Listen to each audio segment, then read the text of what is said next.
Testing, testing, testing. This is the English booth, channel 1. Good morning. Morning. Good morning, Mauricio. 1, 2, 3, 1, 2, 3. How does that sound? Thank you. Vamos bien. Kosich, vamos bien, ¿no? Sí. Okay. Ajá. Estamos bien, dale. Buenos días, cabina de portugués. Buen día, la Mirna, ¿cómo estás? ¿Todo bien? ¿Y tú? Muy bien, portugués. Portugués. Segunda consola, portugués. Segunda consola, portugués. Ok, te oímos. Muy Gracias. bien, perfecto. Gracias. Joel en la cabina de francés. Bonjour, bonjour, bonjour. Muy bien, muy bien. Chamo, tu francés es tan bueno como tu español. A ver.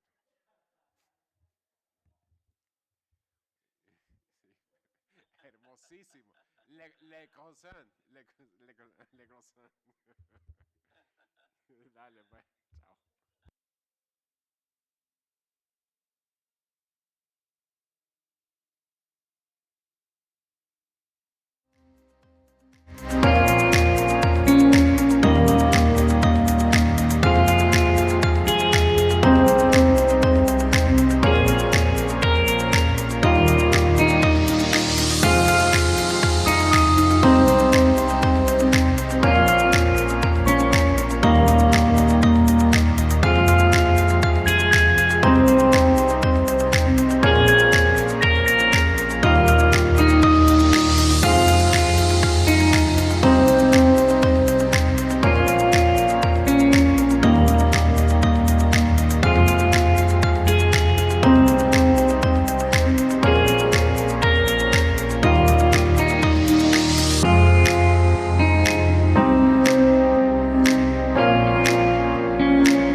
This is a beautiful spring morning, and we also have coffee from El Salvador, from Pacamara, El Salvador.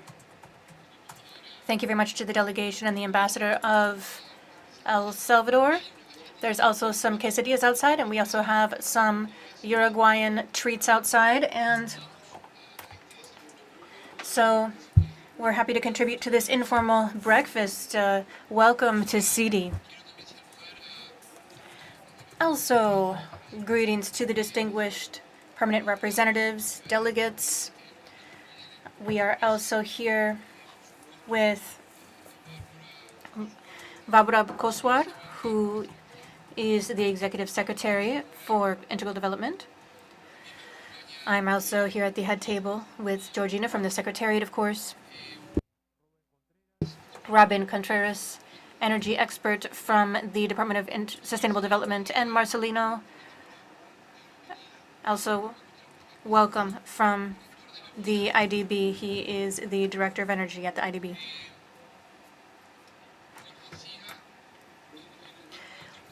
As part of this chairmanship, we are reiterating the role of CD as the main hemispheric forum for coordinating dialogue, cooperation, and partnership for integral development. With that in mind, we are opening this morning's session. First of all, we will be considering and adopting the draft order of business. This was a document that was distributed already, city/OD-168/26, and we submit that for consideration by the delegations. A ver, objeciones. I see no objections. It's hereby adopted. Moving on to item 2 on the order of business. The 10th Inter-American Meeting of Ministers of Culture and Highest Appropriate Authorities, and this is a follow-up from the ministerial process and sectoral process of CD that we will be looking at today, focused on the culture sector, and that's after the report from the 10th Meeting of Ministers of Culture and Highest Appropriate Authorities. We agreed that culture is not just an identity component for our countries, but it's also a strategic tool for development with a concrete impact. Certainly, we're all able to appreciate that role that culture plays in innovation, job creation, and social cohesion. And we also discussed shared challenges such as informality, where a lot of the cultural sector operates, as well as the need to promote economic development in cultural industries. We also saw opportunities for positioning the creative economy as a driver of inclusive development in communities. This step reflects the value of CD as a platform for introducing these conversations and reflections, and to do so as a whole, as a group. And so I am delighted and honored to give the floor to Her Excellency, the Vice Chair of Culture and Heritage in Ecuador, Romina Muñez Procel, who is with us today virtually from Quito. And so we will give her the floor.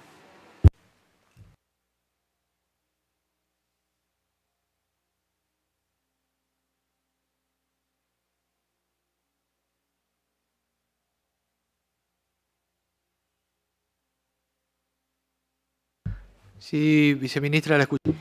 Vice Minister, we hear you.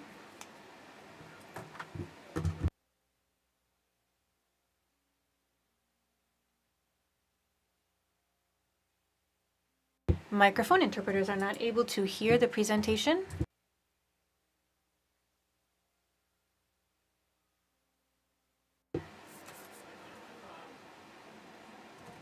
Interpreters do not hear the presentation.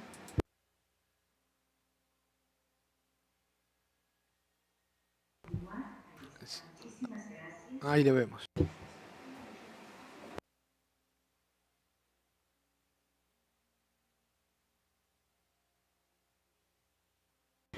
Please bear with us and thank you for your patience. Interpreters are not able to hear the presentation.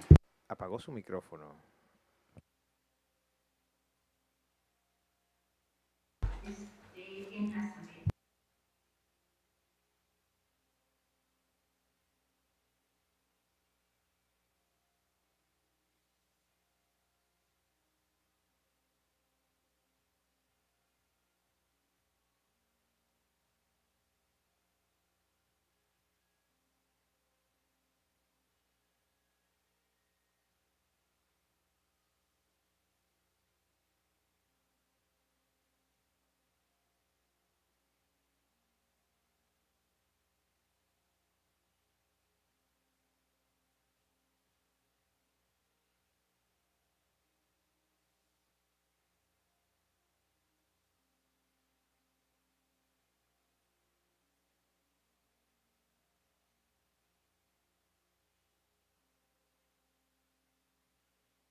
la formalización laboral del sector cultural.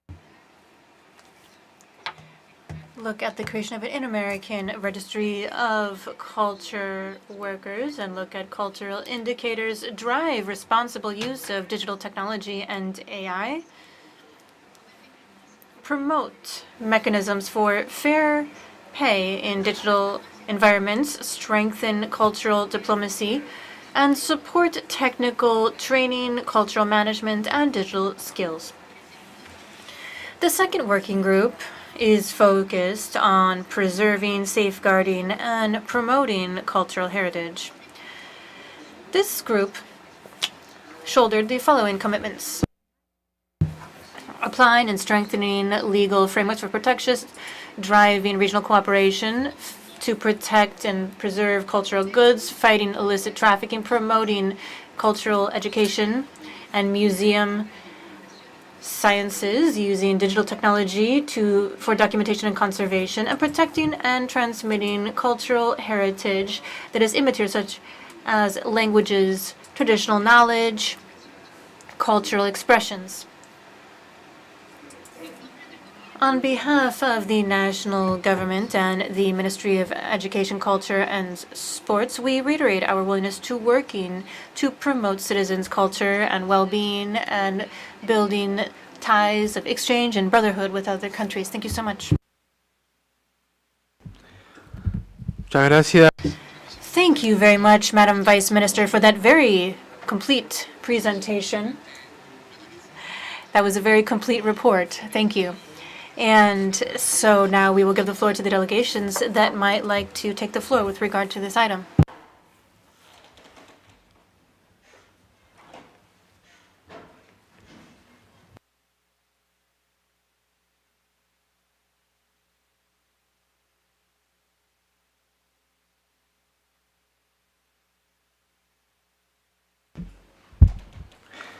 Bien, muchas gracias.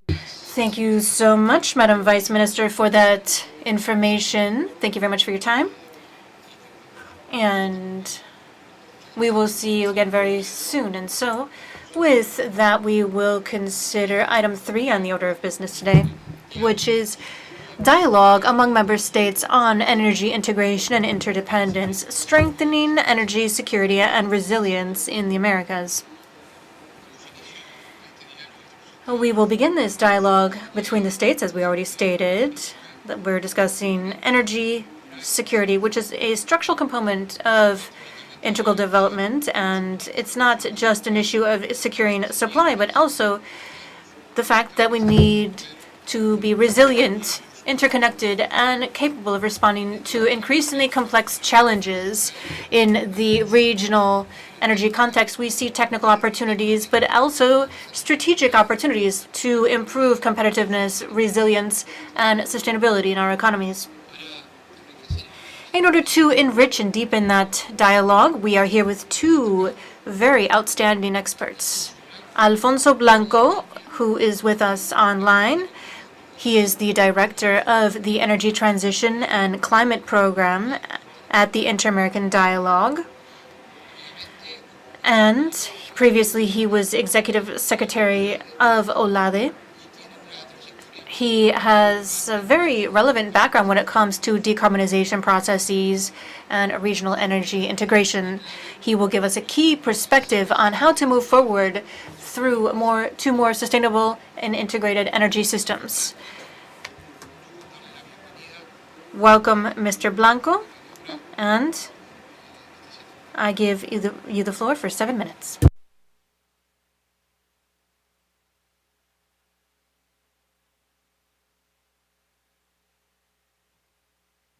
Muy buenos días. Good morning. Can you hear me? Yes, good morning. We can hear you. Alfonso, please go ahead.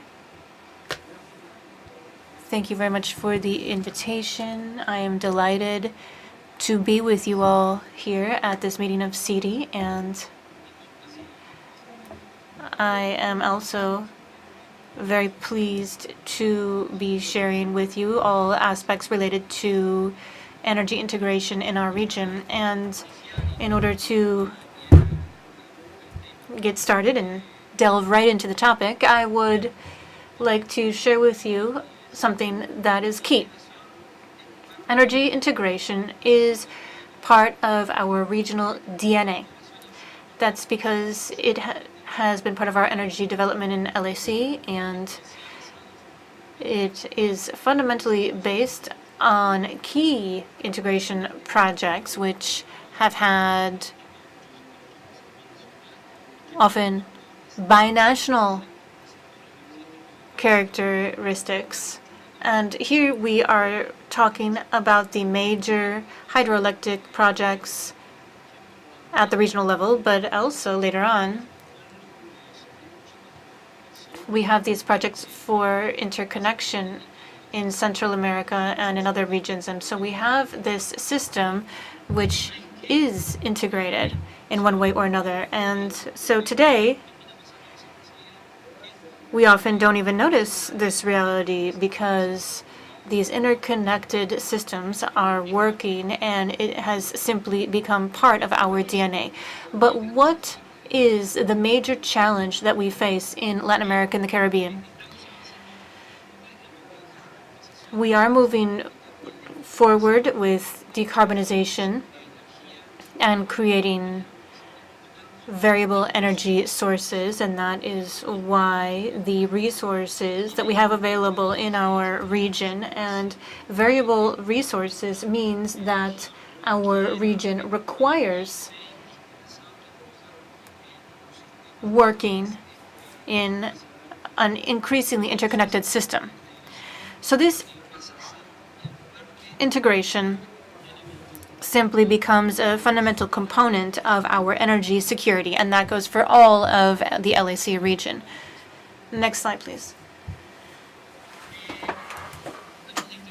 When we talk about integration, we need to talk about political will, which of course is necessary if we're going to actually integrate. And this means that there is connection between countries, and we have seen successful cases which are based on benefits between the stakeholders. And there is a concept note that explains the economic rationale behind the integration process, as well as the benefits for all stakeholders. Here we see a fundamental aspect, which is trust building, and any successful integration case has been successful because they have created appropriate conditions throughout the entire process, and agreements have been upheld. When we see unsuccessful cases, that trust was broken. The necessary frameworks were not respected in order to ensure successful operations. That is why we need to have political will.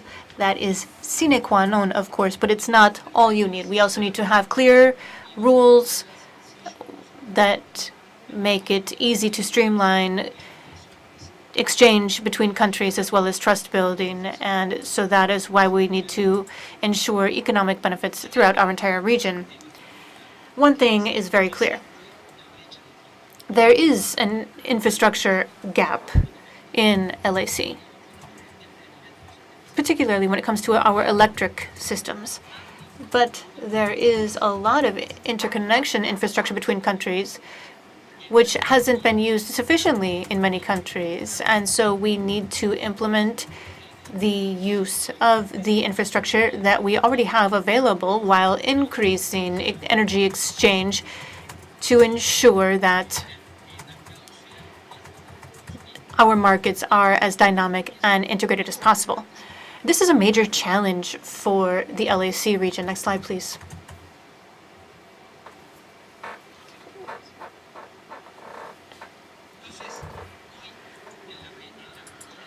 Today, the reality of our energy systems means that with variable energy, we can lower cost, and integrated systems are no longer an option. They are a necessity. Integration is what allows us to ensure complementarity of our energy sources throughout the entire region, and it also ensures greater efficiency of resources and better use of what we have available in order to better allocate our necessary infrastructure and incorporate that in the future. That is why we will have increasingly these systems based on variable energy sources, as well as a need for interconnected systems that contribute to energy security in our region, and also contribute to rational use of our available resources, as well as efficiency with the way we use what we have available. So we do have this reality where energy integration provides clear benefits and represents a solution in the face of energy supply crises. And one example is the case of Uruguay and Brazil. Several years ago, there was a water crisis in Brazil, and so this integration allowed the country to get through the crisis with water availability. And this is one reality of what integration can really offer for the LAC region. And interpreters, thank you for your patience. The audio quality is very, very bad. We are doing our best. And so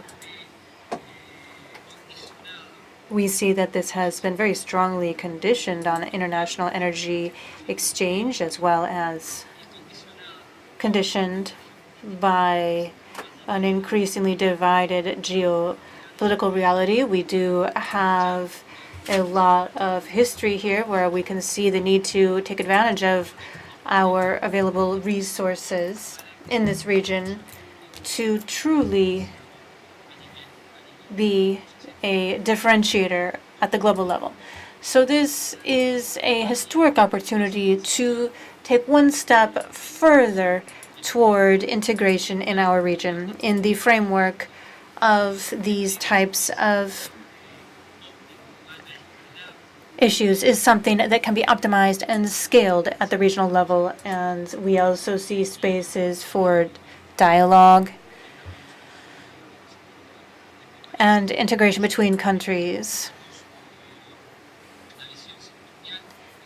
That includes the sectoral vision from the perspective of international relations for the entire region. So thank you so much for your time and this space. I hope that this has been a fruitful dialogue.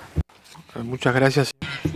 Thank you very much, Mr. Alfonso Blanco, and we ask you to please remain online because we will be having a Q&A afterward. Also, thank you very much for sharing these concepts in your presentation, which remind us all that energy integration is not just a technical challenge to be addressed. Rather, this is a deeply institutional and political process.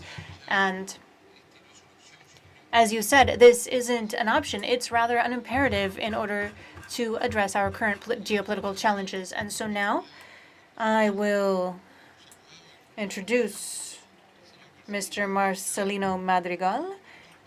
That is Dr. Marcelino Madrigal, who is the chief of the energy division at the Inter-American Development Bank, and he has experience in regulation, energy markets, and financing for development. He will be sharing a comprehensive view of necessary steps for advancing with this agenda at the regional level. Dr. Madrigal, I give you the floor.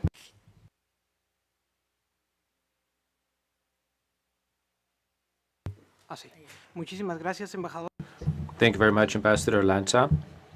And also thank Barbara Crusher, the Secretary. It's very an honor. It's much of an honor for me to be here at the session of at this group of delegates, and it's an honor for the IDB to be with you here today and to talk to you a little bit about how the Inter-American Development Bank is fostering regional integration from the very charter of the IDB. One of its main goals is to paved the way for the comprehensive development of the region to bring down poverty, and integration is one of the mechanisms for us to achieve that goal. Historically, the Inter-American Development Bank has been an integral part of the integration of energy processes throughout Latin America. And perhaps the first message I would like to convey to you is that we are a highly integrated region that has much more potential for energy integration than we have. There are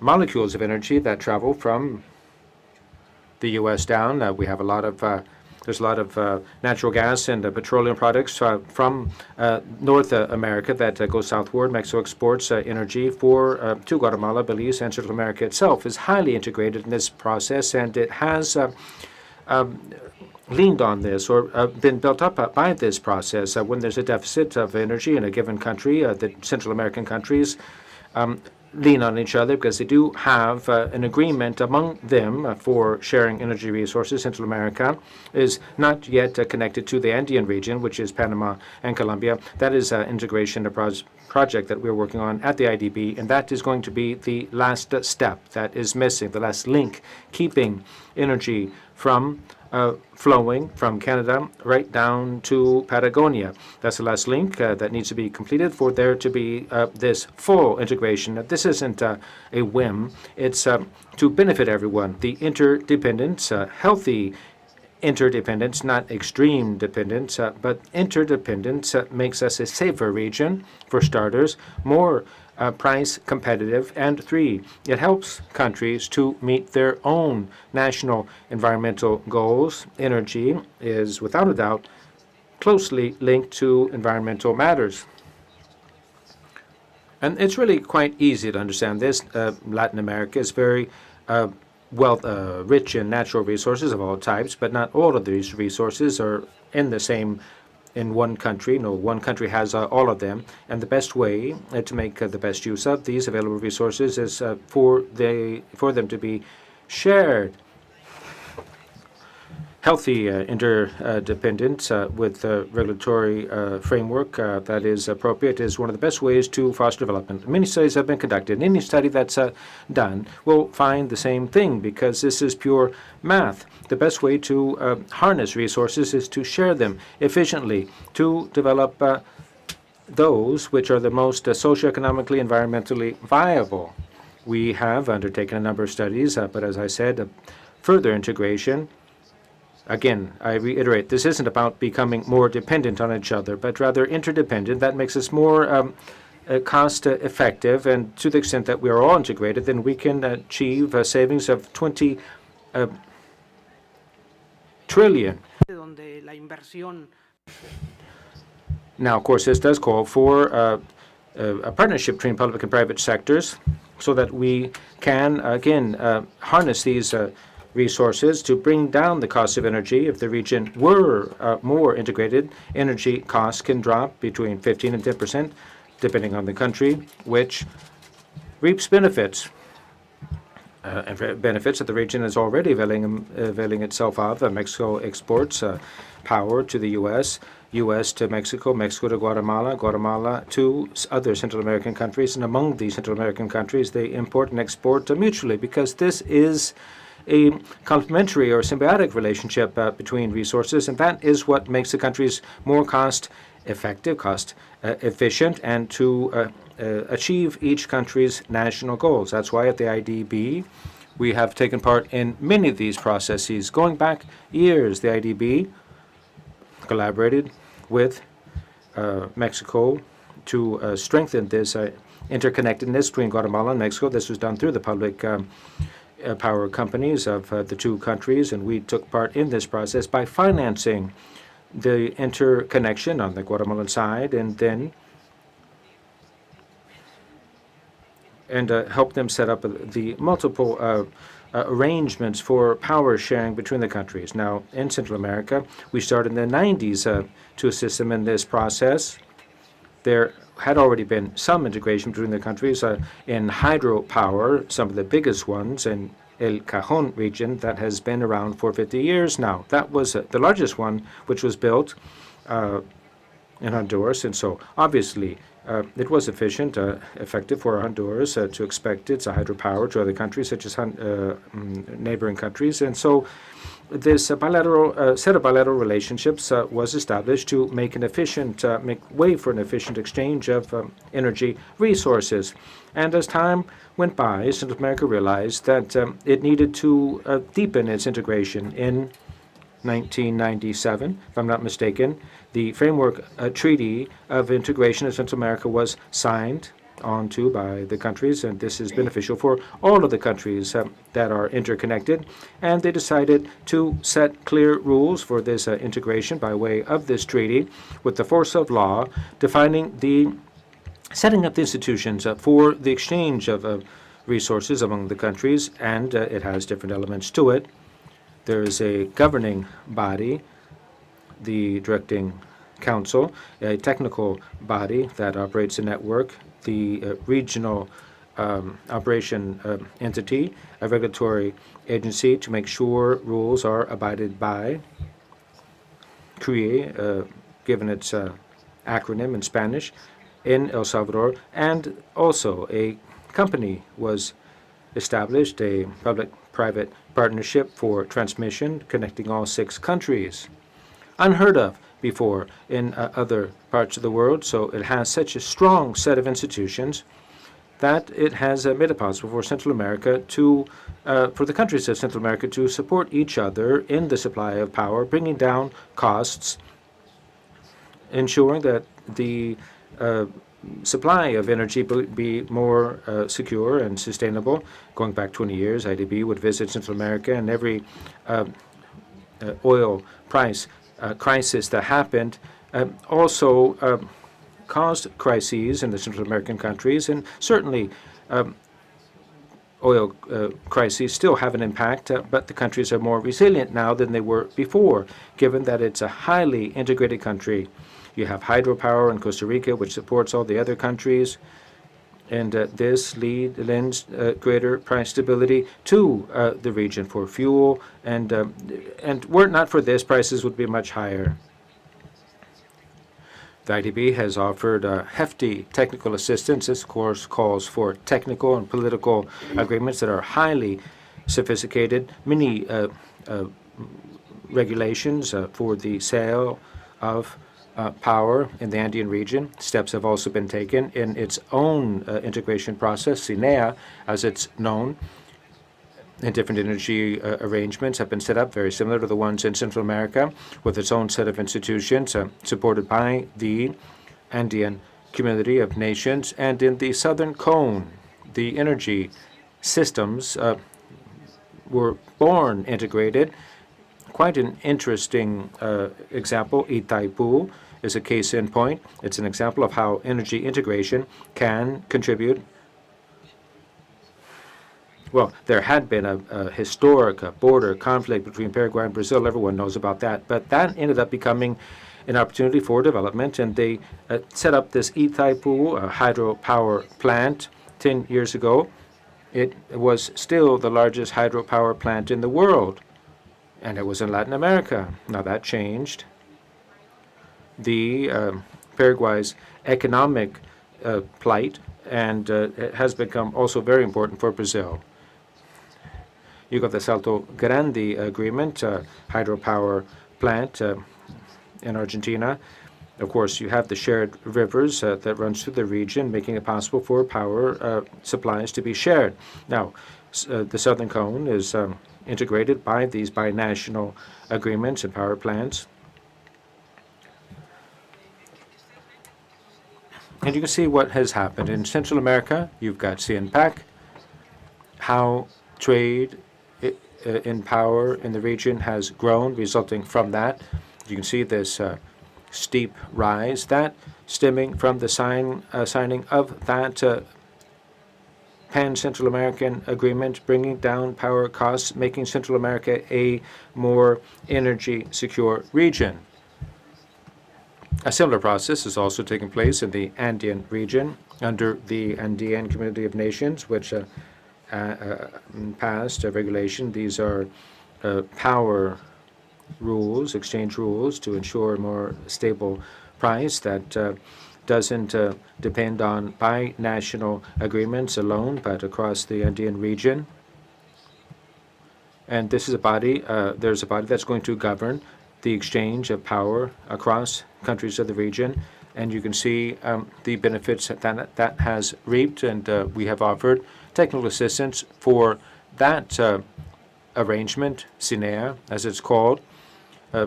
And again, we're seeing key interconnectedness across countries. Again, in the southern cone, where integration still is mostly bilateral, but there is an integration process that we are also supporting, CIESUR, that's in the phase of seeing how best to make use of the existing infrastructure. There is much interconnection between Uruguay, Argentina, and Brazil that can be better harnessed. They need to standardize their trade rules governing energy.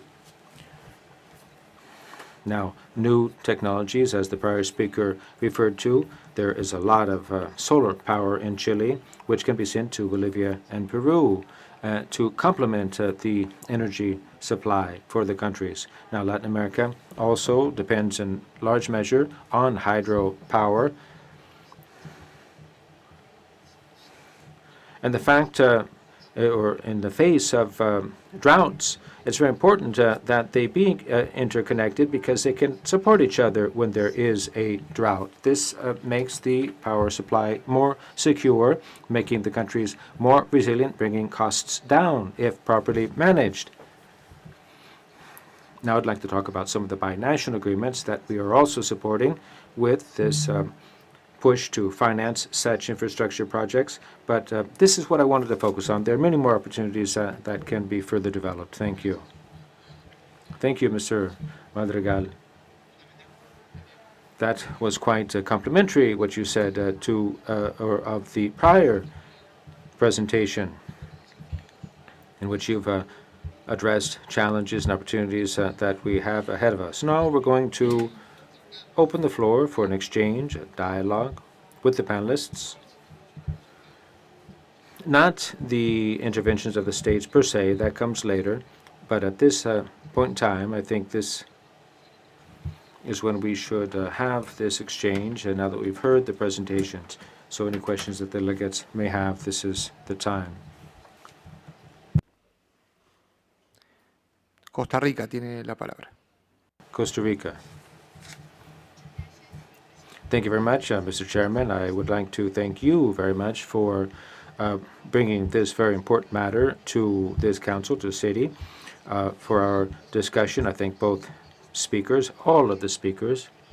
I would like to refer to the presentation by Mr. Marcelino. I thank you very much for having mentioned Costa Rica. We're always proud to say that 99%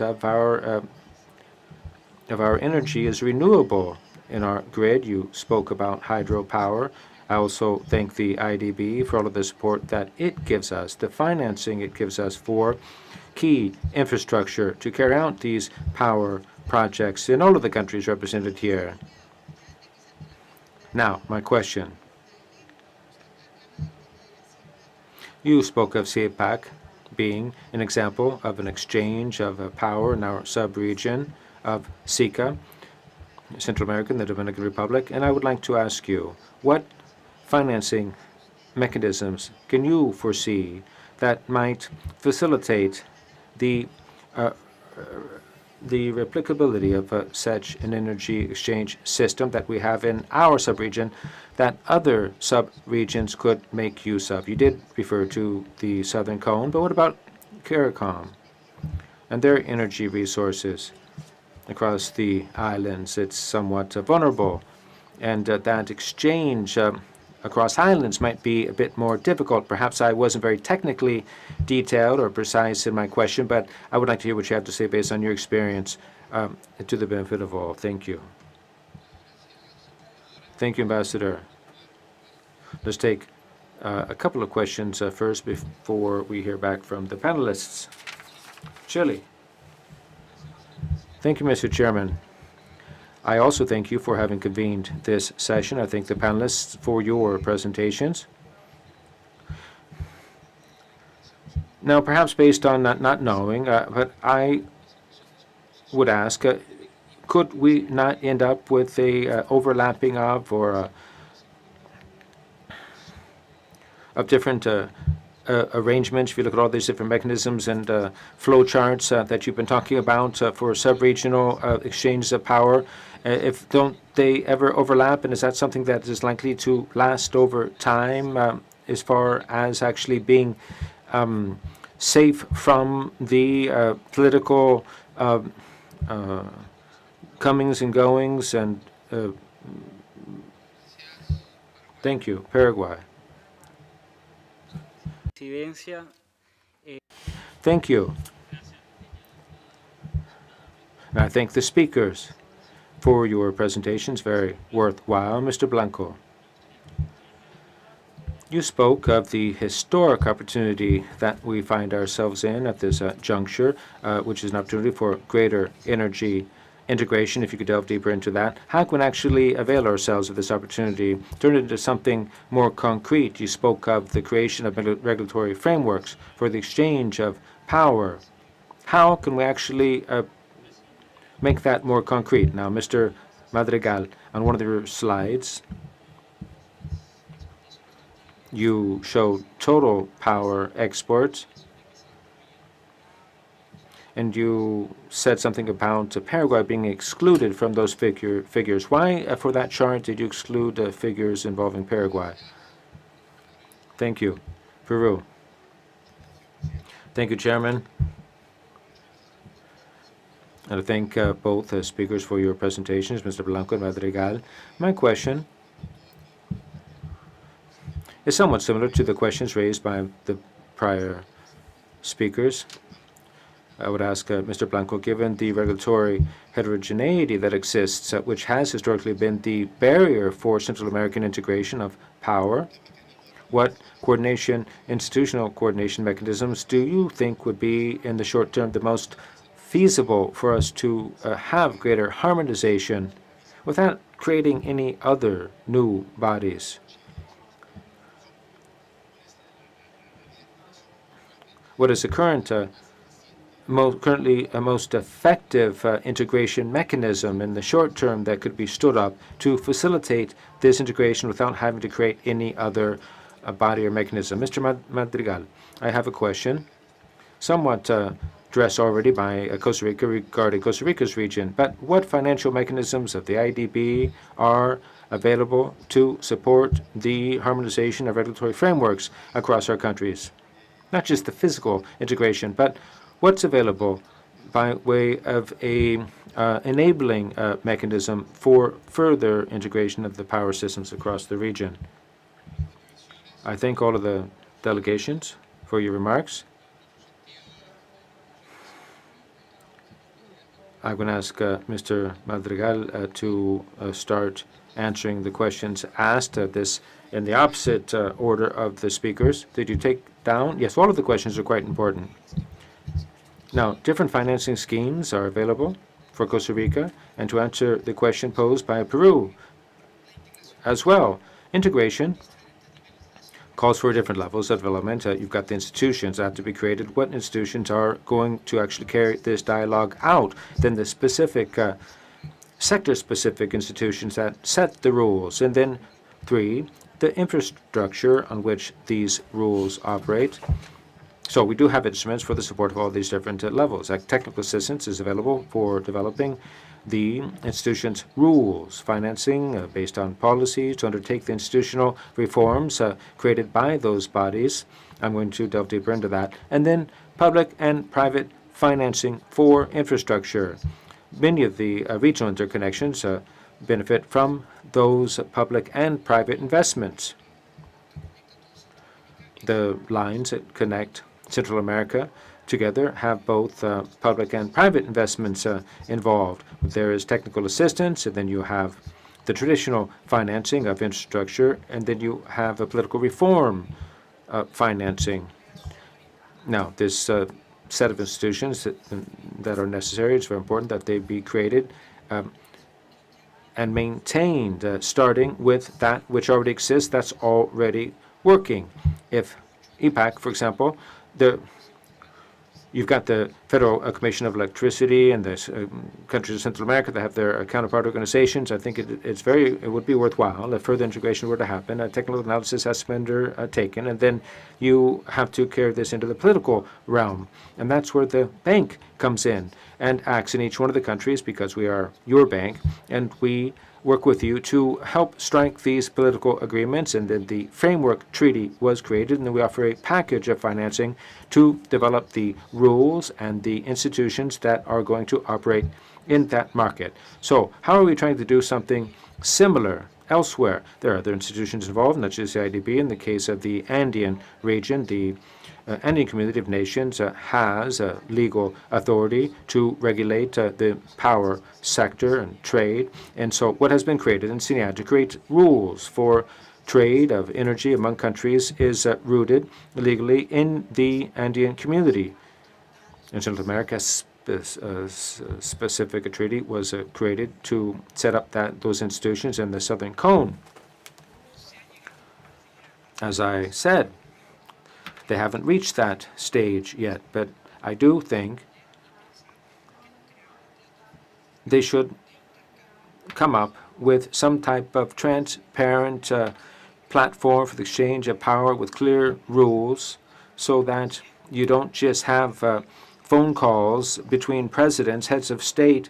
There has to be some type of institutionality. There should be a platform for the exchange of power. So at the least, that study should be undertaken, and to think what type of institution could be stood up in the Southern Cone region for that purpose. Now, you've got the Central American, CPAC, CINEA in the Andean region, and the prior one was the Central American region. All these integration processes need to be supported, because you don't want to have a thicket of rules and institutions. You need to have just the right measure to push the process along. Now, Paraguay's comments. Paraguay is a energy powerhouse. We see those transactions that aren't only bilateral. Now, the two countries involved in this exchange were the founding partners, and so that's why we focus on the Salto Grande and not just on that traditional exchange between Brazil and Paraguay. Now,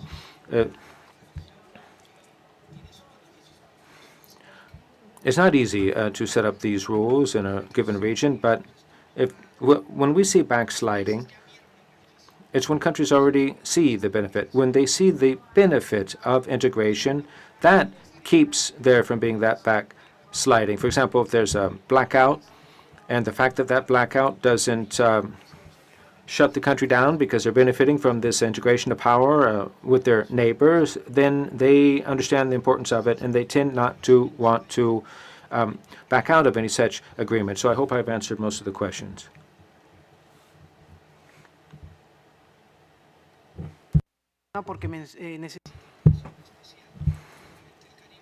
Now, the Caribbean, these are small island states whose energy production is mostly based on fossil fuels, and the volatility in the international markets hits them harder. And they're small. They don't have a lot of space. They don't have much hydropower, such as large countries on the continent. So without a doubt, the solution in the Caribbean, they have to combine different technologies, renewables, natural gas, and the integration in the Caribbean. I would say that it would be more regulatory rather than physical, because physically interconnect the islands is not really feasible, but interconnect themselves by way of setting up similar investment rules to attract low-cost investment, to call investment in, and certain technologies that can enable them to scale up, that can be more attractive for investors to be compelled or feel that it's worthwhile investing. So I give the floor to Mr. Blanco for him to answer the questions that were directed to him.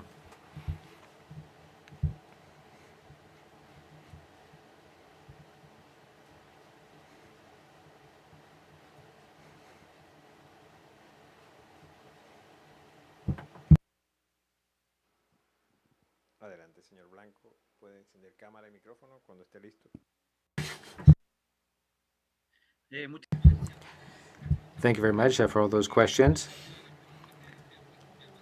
I'm passionate about this when the time comes to answer the questions given the topic. Now, this is a historic juncture. Why?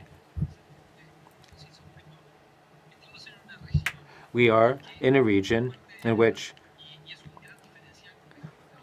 well, this is what sets us apart from the rest of the world, because a good part of energy production comes from renewable sources, and the cost structure in our region is quite competitive when we consider that we are less subject or vulnerable to external shocks,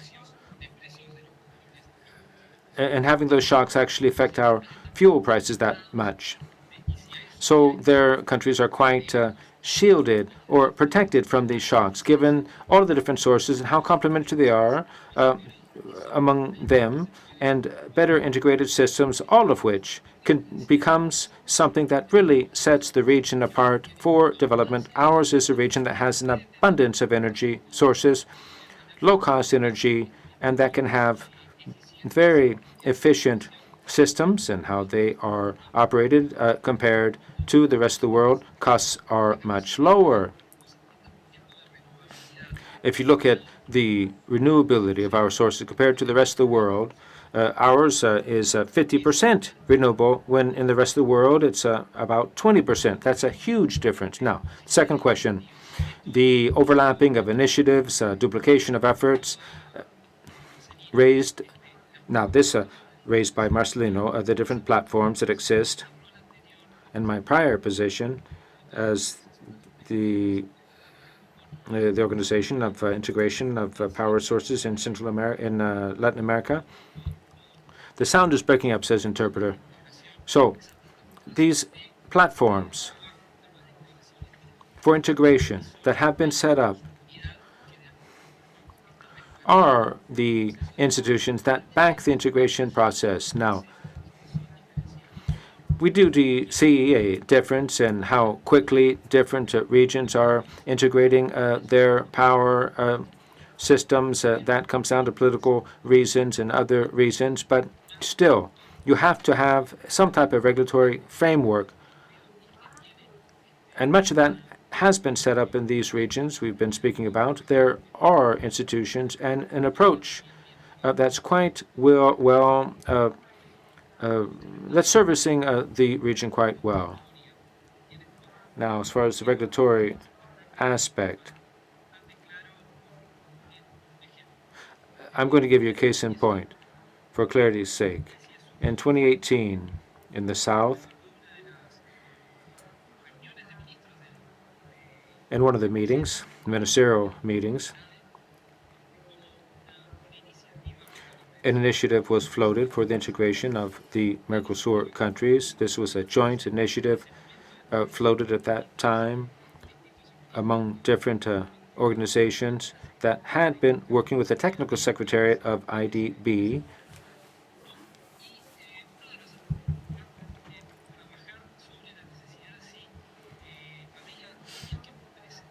So we worked on the idea of whether there should be some type of supranational body for this work. And I took a clear stance on that. When you have a lot of asymmetry in the size of countries, in the markets, the size of the markets, you try to come up with some type of centralized supranational body, be it in Mercosur or among all of the countries of the Southern Cone, and some type of regulatory harmonization isn't very realistic. However, a more worthwhile progress was made, just bringing everyone around the table, the different operators of the power plants and energy sector, to bring them together and have them speak to each other about their daily interactions and operations, to assist in the coordination of their different activities, to understand what the available offering or supply of power was across borders. That itself just enhances exchange of countries across the Southern Cone. That is what led to this platform of daily interaction without actually having to come up with a supranational framework for the administration of the market. And even though that might be advisable, desirable to have such a more sophisticated mechanism, just the fact that they made progress based on what was already there, what was feasible to do within, from the standpoint of enhancing the coordination between the different systems, that alone was quite an effective system. But that enabled them to overcome the barrier of regulatory frameworks that had not yet been harmonized across the countries. That could be a barrier. Now, to support that initiative, the idea is to try to create a market for long-term energy export contracts between countries of the Southern Cone. The idea is to get out of these exchanges that are just short-term in nature and instead focus on the long term. Today, this is not being done, but it would be a great opportunity to leap forward in terms of regional integration, and we need to harmonize. Maybe we don't need to strictly harmonize every detail, but we do need to work to break down these barriers that are acting to create disadvantages to these exchanges. Next, one fundamental component is working on planning for this sector.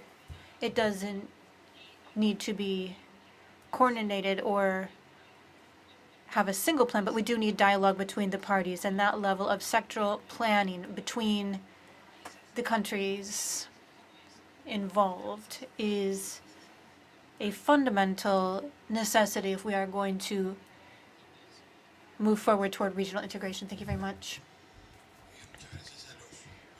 Thank you very much to the panelists for that exchange, and I would also like to share some comments as the chair of CD, which is related to what you all believe we can do from our space. We have heard a lot of interventions about political will to move forward toward integration and building opportunities. I'm not going to repeat everything, but taking advantage of the great wealth we have when it comes to sources of renewable energy, and given the geopolitical situation and other issues as well. And so if we have all the ministers of energy sitting around the table at the ministerial, we need to take advantage of this space at CD. And so that's a question I would just like to share with all of you. And I'd also like to invite our expert on energy from the Department of Sustainable Development to share a snapshot on this exchange as well. Thank you very much. Thank you, Chair. I would like to share that if we look at this presentation, and first of all, thank you very much, Mr. Blanco and Dr. Madrigal, for your presentations. I think we do need to understand that what we are seeking to achieve is building an inter-American energy market, which does not exist right now. And unfortunately, right now, we mostly just have bilateral agreements here as part of all of that. I think it's fundamental for us to work from CD to strengthen this integration to ensure it's not just regulatory and physical in nature, as the chair already described, but also legal and political in nature. And with that in mind, CD could act as a springboard leading alongside the Development Bank and other entities to create an inter-American framework for energy integration. And as the ambassador of Peru stated so eloquently, we don't need to build new institutions. Obviously, that would be a financial burden for countries of the region. Why? Why would that help us reduce uncertainty for countries? Also for private investment to have a clear business-friendly framework at the regional level. I'm sharing this because Integration goes back to key topics such as country sovereignty, as well as the issue of energy sovereignty, energy independence. And this is all extremely relevant. And that is where energy diplomacy is key to have more trans-boundary projects.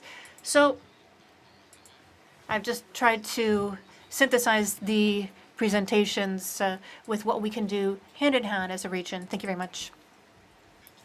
Perfect. Thank you very much for those ideas, which will allow us to work over the next 6 months on these issues. This is extremely fascinating. And so now we will open the floor to delegations. El Salvador is recognized. Thank you very much, Chair. Special thanks for the announcement at the outset of this session. My delegation is very pleased to be sharing our wares with all of you at CD, and this is part of the framework of the month of Patamara coffee, which is an exotic variety in my country. We want you all to taste it and love it.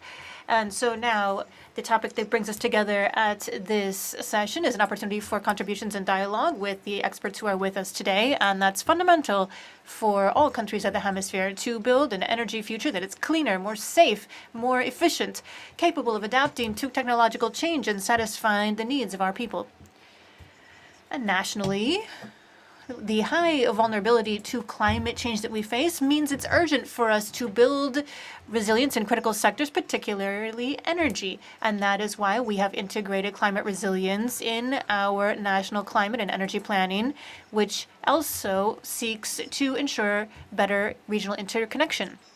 El Salvador is moving forward with our sustainable energy system that's resilient, adapted to development with clear frameworks, long-term planning, and works to strengthen our institutions' technique and efficiency to draw investment, ensuring sustainability of our system, and ensuring also that this is tangible for the entire population. We are committed to ensuring comprehensive decision-making with the energy sector to adopt more clean energy options in coordination with our infrastructure in order to promote renewable energy as well as digitalization of the system.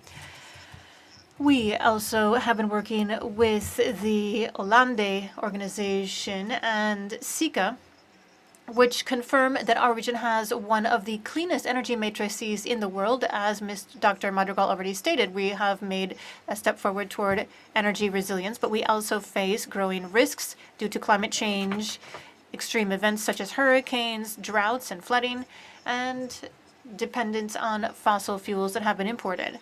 El Salvador is part of the system of electric interconnection in Central America, CPAC, and that is why we facilitate energy exchange between Central American countries in cases of emergencies, as I described, and we also have the ability to deal with energy shortages and improve our sustainability in the face of localized extreme events.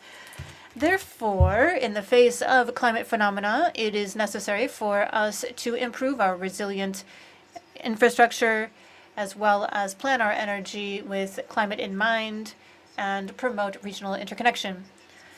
Energy integration in the hemisphere must move forward toward a more technical approach based on optimizing resources and complementary technology, while also working at the inter-American level to promote energy supply and smart responses to demand in real time and expand connection in our countries. Similarly, diversifying energy with a focus on regional security must include the development of other energy, such as green energy, especially in countries with great renewable potential, and the electrification of key sectors such as transportation, industry, and others. Chair, we think it's very important to strengthen spaces of dialogue just like this and have our mechanisms available from the OAS to drive cooperation at the inter-American level and with an evidence-based approach between member states and promote activities with other stakeholders to diversify interconnection and investment in storage and digitalization so that we can achieve a clean energy transition in the hemisphere. And this is also to respond to the question that you shared at the end, Chair. Thank you very much for this opportunity. Thank you. And this is wonderful coffee. It's given us all extra energy. So thank you very much. Panama. Thank you very much, Chair. Certainly, integration and electric interdependence is a strategic component for strengthening electric security. And with that context, I'd like to share our experience in Panama. And I'd like to present Engineer Lisnera Valdez, who's with us from the National Secretariat of Energy. She's here with us virtually. Can you please give her the floor from the Secretariat? Thank you very much. Please go ahead.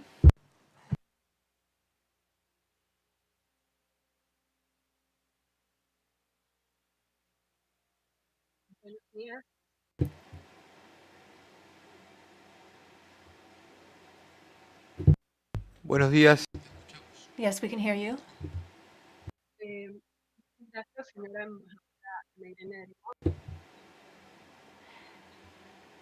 Good morning, everyone. Interpreters are unable to hear or decipher what is being said due to the very poor sound quality. Please bear with us. Que hemos visto esta mañana y representantes permanentes de los Estados Unidos.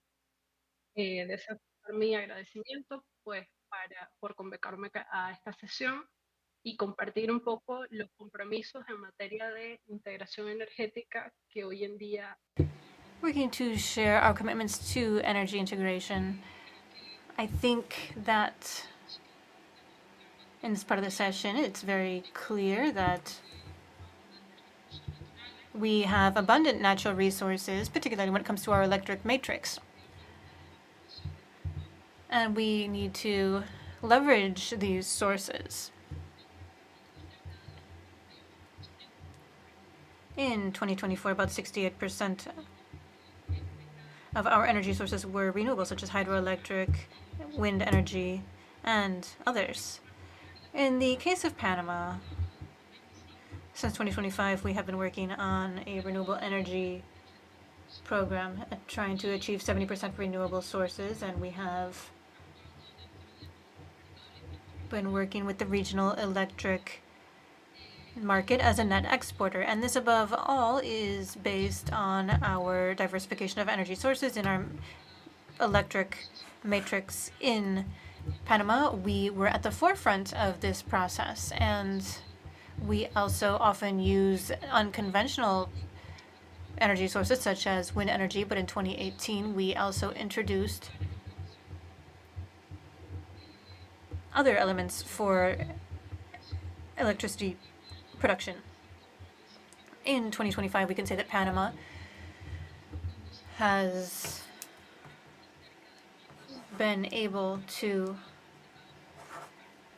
export a significant proportion of the energy we produce to the Central American market.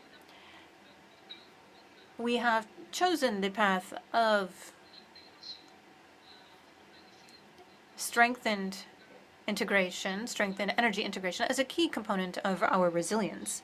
And today, this is one of the practical items that we wanted to share with all of you, is that in Panama, we see this as an opportunity. And despite the fact that the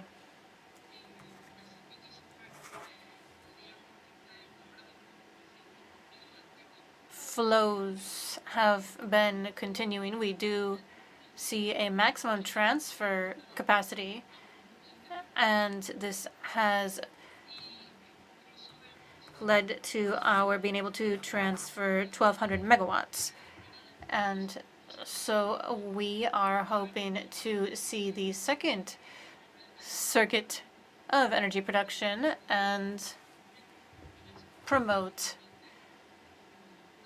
existing ties with other countries such as Costa Rica, which would allow us to improve our exchanges and do so under basic security criteria, such as we have always taken into consideration. For Panama, it's extremely important for us to be working and achieve this level of penetration of renewable energy while strengthening interconnection. This allows us to manage variability and provides important support as well to any contingency. These interconnection projects not only strengthen our system security, they are real opportunities to promote regional competitiveness, as it means that other countries are also able to take advantage of the Panamanian energy supply and production levels with a view toward what we were discussing earlier, that is,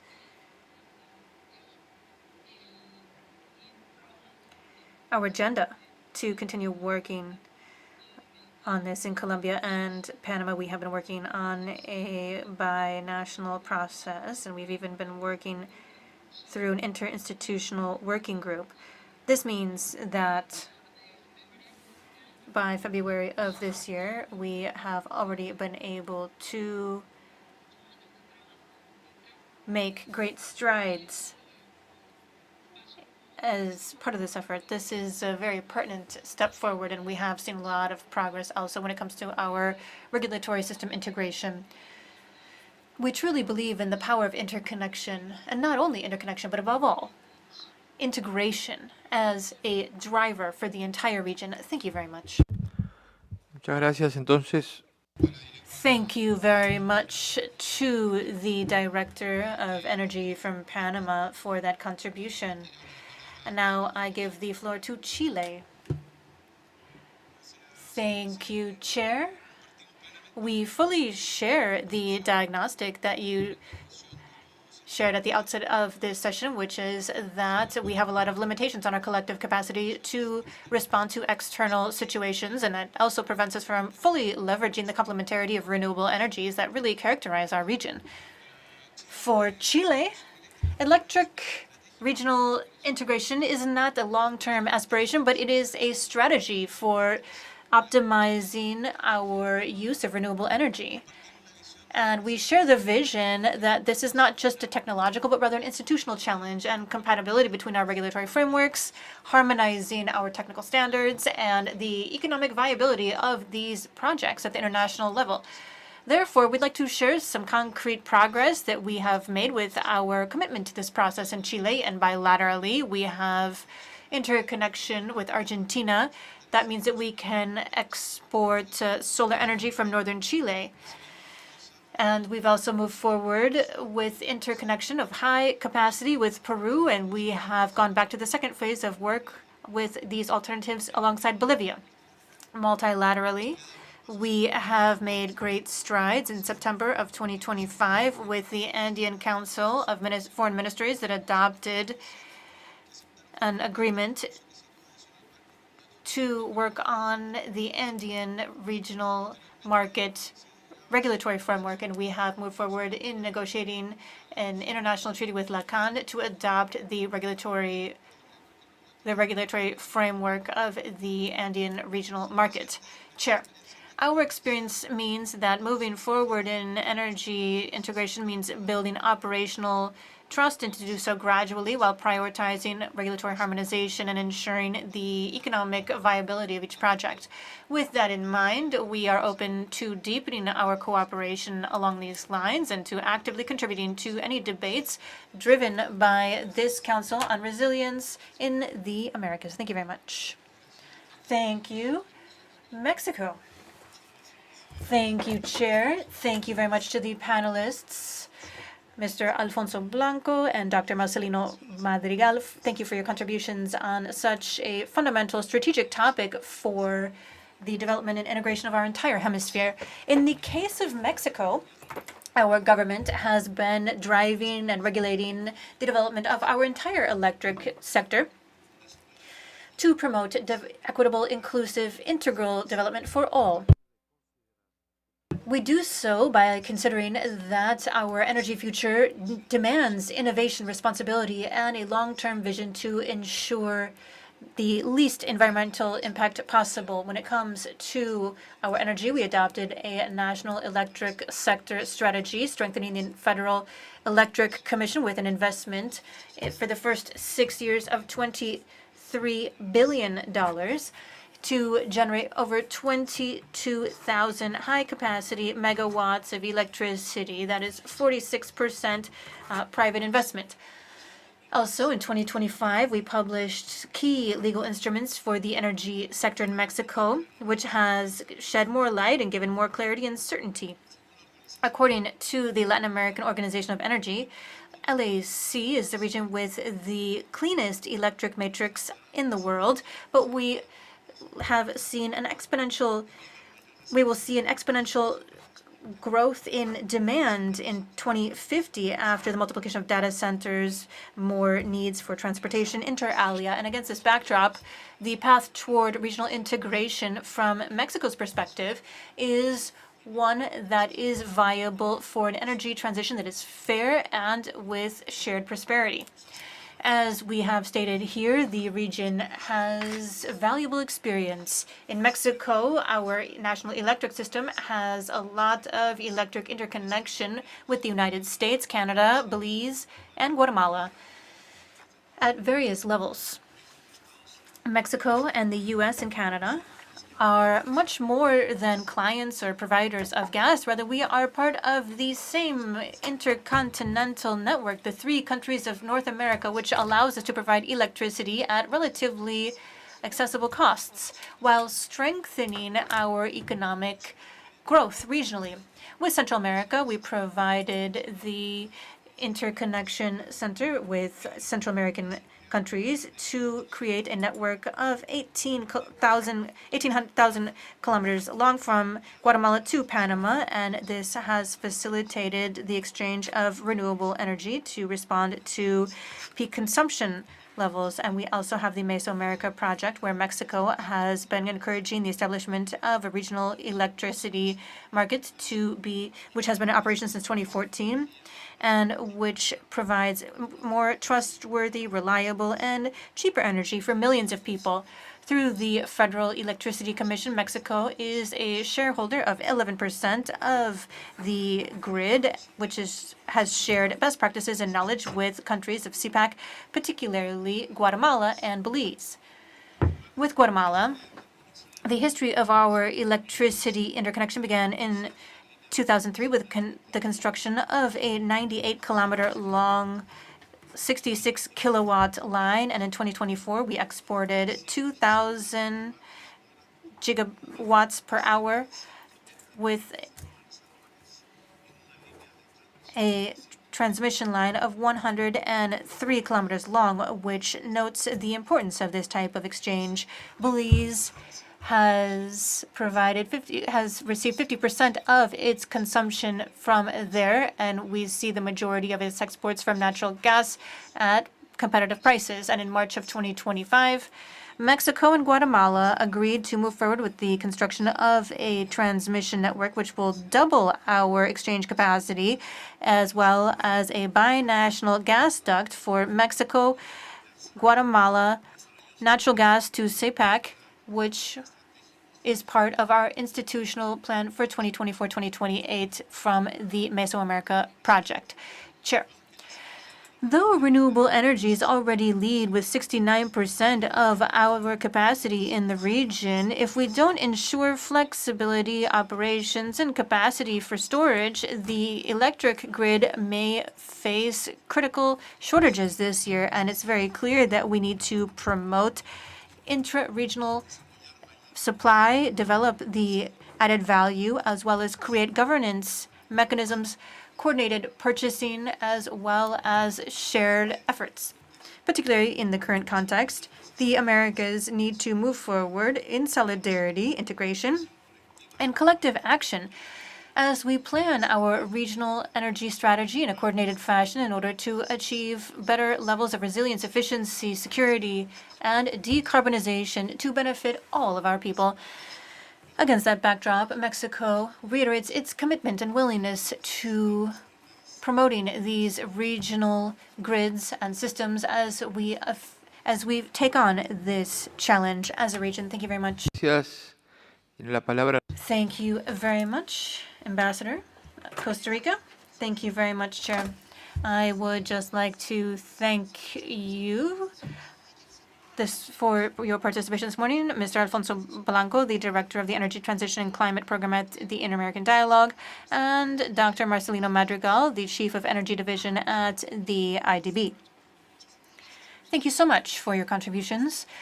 This topic is extremely pertinent to us, Chair, and thank you so much for presenting this issue of energy interdependence as a tenet of energy resilience and security in the Americas. Based on this dialogue, we will also note that the concept note is very detailed, and thank you so much for preparing that. We have agreed with that note in that the current context is indeed marked by geopolitical tensions and climate phenomena, high volatility of energy markets, and no country can take on full energy supply on its own. And with this scenario, energy integration is no longer an aspiration. It's actually a strategic need, and we can't avoid it.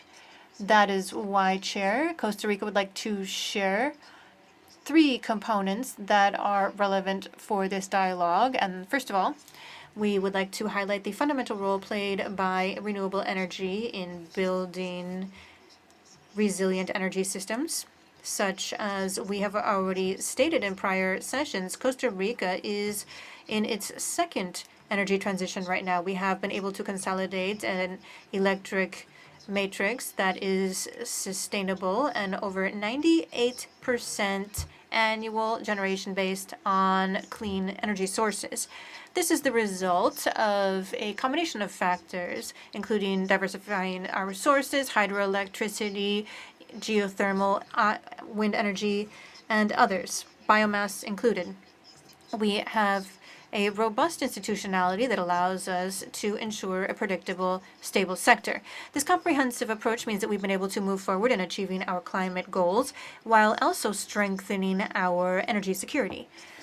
Our experience has shown that an energy transition, when it's well managed, is also an investment in stability and security for the region. Second, Chair, we wanted to highlight, as we've already heard today, the issue of CPEC, that is the System for Electric Interconnection for Central America. This is the only electric market that is multinational and fully integrated in the Americas. CPEC underscores that this can be achieved when we have the political will and institutional framework that we share, as well as effective technical coordination. This allows us to improve trust in the regional system, optimize our use of complementary resources, and facilitates mutual support between countries in times of shortages or contingencies, as we've already heard during today's session. Our experience at CPAC highlights that when we have the political will, the benefits of energy integration are very tangible. Finally, I want to share the importance of energy planning, which incorporates not only an expansion of renewable energies, but also criteria for resilience, climate adaptation, and a response to crises. Complementarity of resources for hydroelectricity, solar energy, wind energy, inter alia, is a true strength. It allows us to take advantage of our shared regional vision. With that in mind, we also want to highlight some suggestions for ways that we could incorporate this into our work in an ongoing fashion throughout the year. And also, as we heard from our colleague from the Department of Sustainable Development, we need to foment the development of a hemispheric platform to facilitate best practices, exchange, lessons learned when it comes to energy integration. This would make it possible for us to systematize and disseminate knowledge and successful stories, as we just heard with the CPAC experience, promote institutionalization of technical dialogue aimed at regulatory harmonization, as well as the establishment of plans for institutional coordination.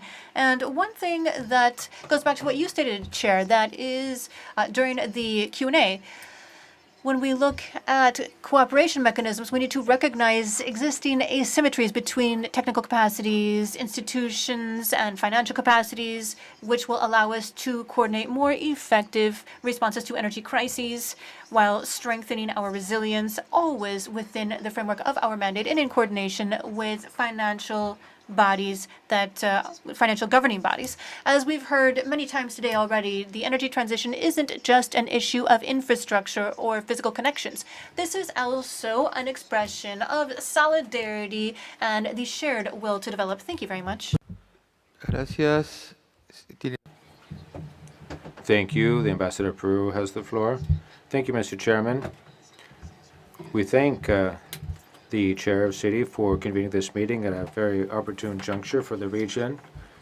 Recent data shows there's a dual reality in Latin American and Caribbean. On the one hand, we have one of the cleanest electrical network in the world with a lot of renewables, but we have a fragmentation in the energy systems, keeping us from fully availing ourselves of those resources.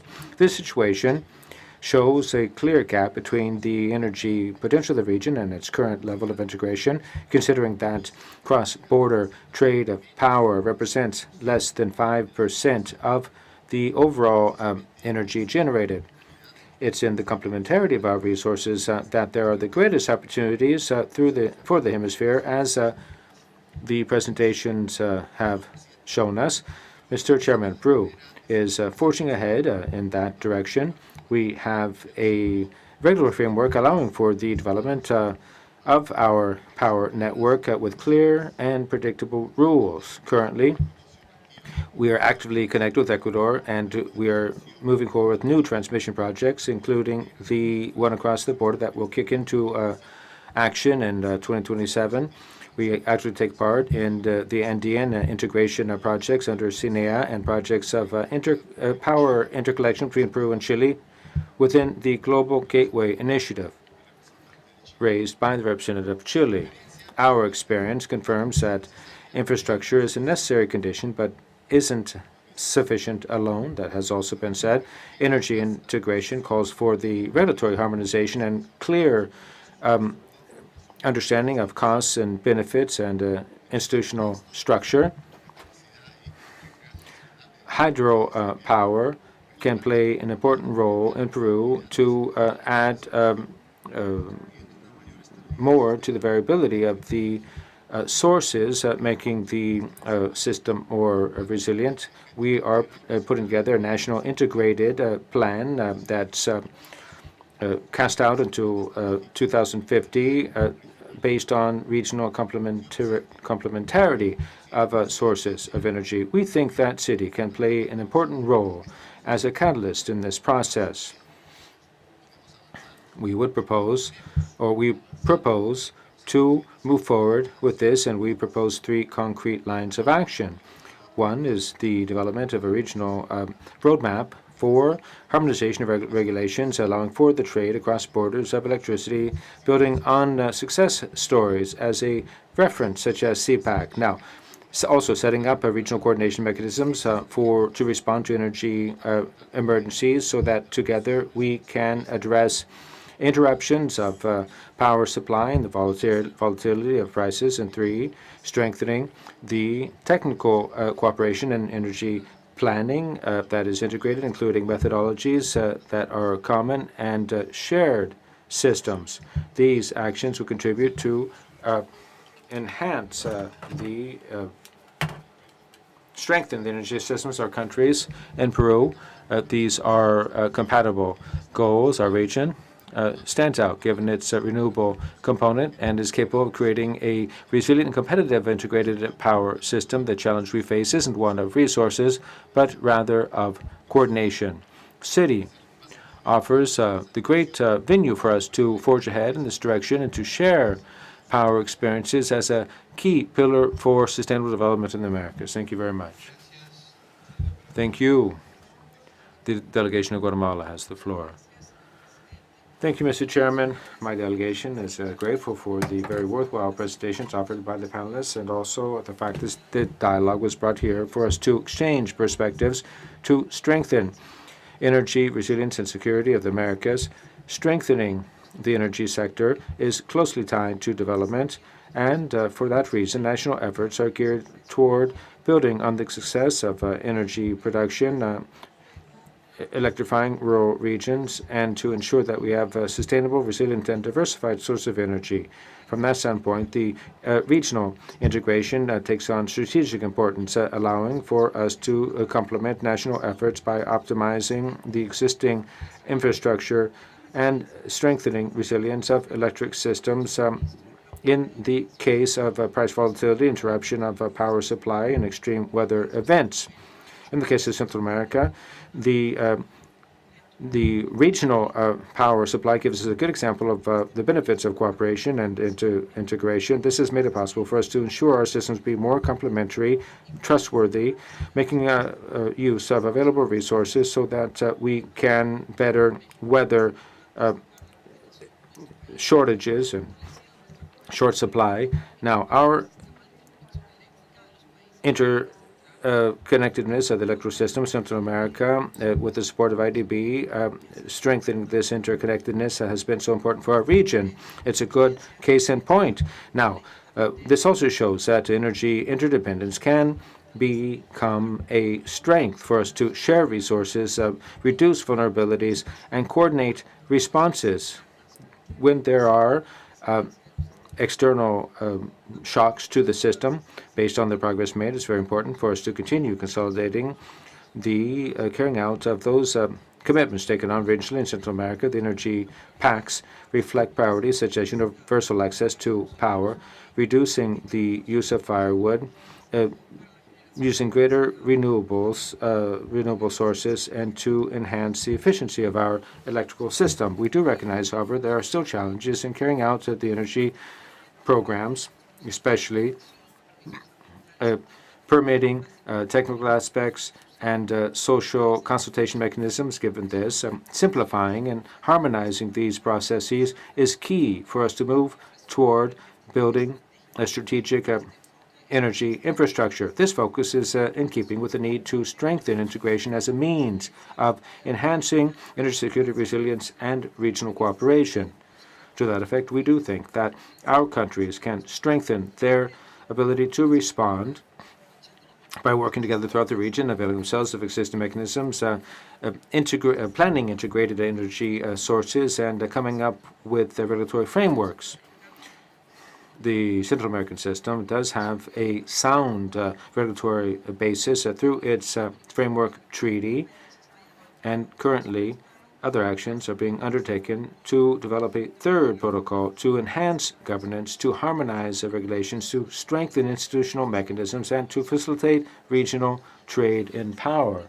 Mr. Chairman, we think that strengthening regional integration of energy is an opportunity for us to move toward more resilient and sustainable systems, which contributes to broadening access to energy and to enhancing the quality of lives of our populations. We reassert our commitment to this effort and our willingness to continue contributing actively to the regional dialogue. Thank you. Thank you. Paraguay has the floor. Thank you, Chairman. Paraguay is grateful for this session being convened, and we thank the two speakers for their very, very worthwhile presentations. Our delegation would like to also add its voice to what was raised here. Integration of power sources is no longer an option or an aspiration, but a concrete reality in our region, which can and should be deepened. This is a historic opportunity, as said by the speakers, and to this effect, we would like to stress, as has been said, Paraguay has been a pioneer in integration in the Southern Cone. Our experience with the binational Itaipu arrangement with Brazil and another with Argentina shows that it is possible to come up with systems based on predictability, mutual trust, and mutual benefit. Our country continues to make strides toward consolidating this integrating factor. We have the Valenzuela substation of 500 kilowatts hour, and that's a very important infrastructure for integration, ensuring a steady supply internally, and is a basis for Paraguay to become a power hub, facilitating the exchange of energy across the border with our neighbors, making our respective energy grids more complementary. I would also stress the operational agreement struck up within the agreement with Argentina, establishing for the first time a reference price for the energy produced. This lends predictability and brings order to the financial aspect, as well as assists in the coordination of our technical aspects in energy governance based on clear and shared rules, clear and common rules. Based on our experience, Mr. Chairman, we agree that deepening energy integration in the Americas calls for us or enables us to bring down the asymmetrical nature of our systems, and we also need to strengthen our joint planning and to come up with joint cooperation mechanisms enabling us to address energy crises, interruptions in energy supply, and price vulnerability in a more coordinated way, lending greater resilience to our systems. Paraguay reiterates its commitment to continue actively contributing to these forces because we believe that power should be a factor of integration and well-being for our people. Thank you. Thank you. Uruguay has the floor.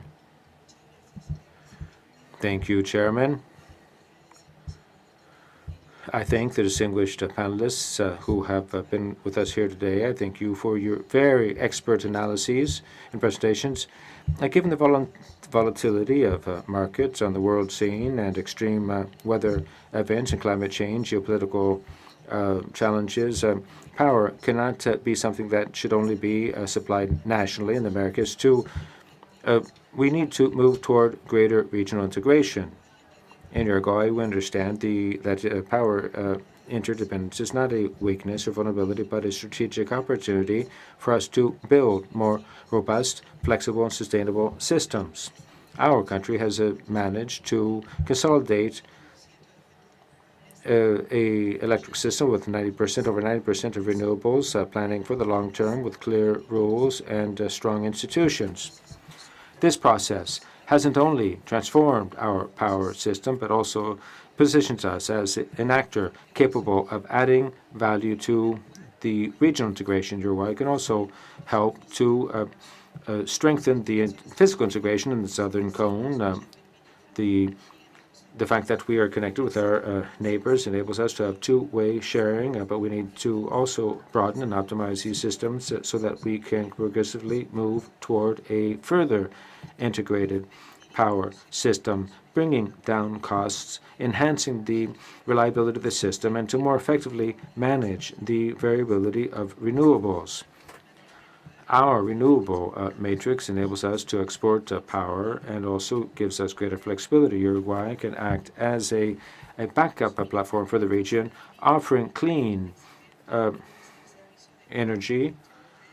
Whatever we overproduce can be exported, enabling there to be greater use of solar and wind power that's generated with our neighbors. There have to be regulatory frameworks and for planning that's convergent for us to bring greater integration to bear. We have principles of transparency, open access, and non-discrimination as our guiding principles, as well as sound institutions such as Ministry of Mining, Power and Industry, OSEA, the regulatory body, and the Public Electrical Utility that ensures predictability in the operation of the system. Based on that, our country is slowly moving toward greater integration, harmonizing rules, technical standards, and contractual agreements. We understand that integration is not just about infrastructure, but of governance as well. A fourth key element is the complementary nature between natural gas and renewables as we transition toward a greater transition, availing ourselves of such as Vaca Muerta in Argentina, having a greater source of renewables can offer greater flexibility vis-a-vis droughts. Uruguay has been systematically undertaking climate risk analysis in its energy planning through methodologies enabling us to assess threats, exposure, and vulnerability of our infrastructure. This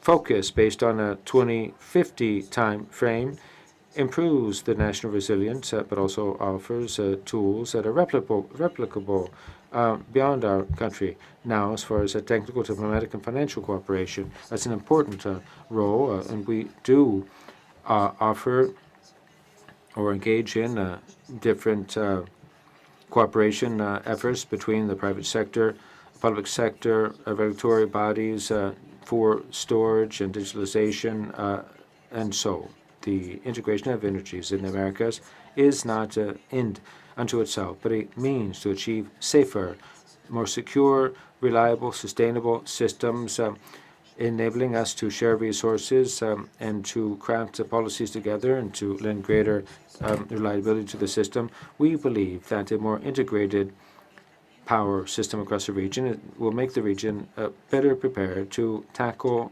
current and future challenges. Thank you. Ecuador has the floor. Thank you, Mr. Chairman.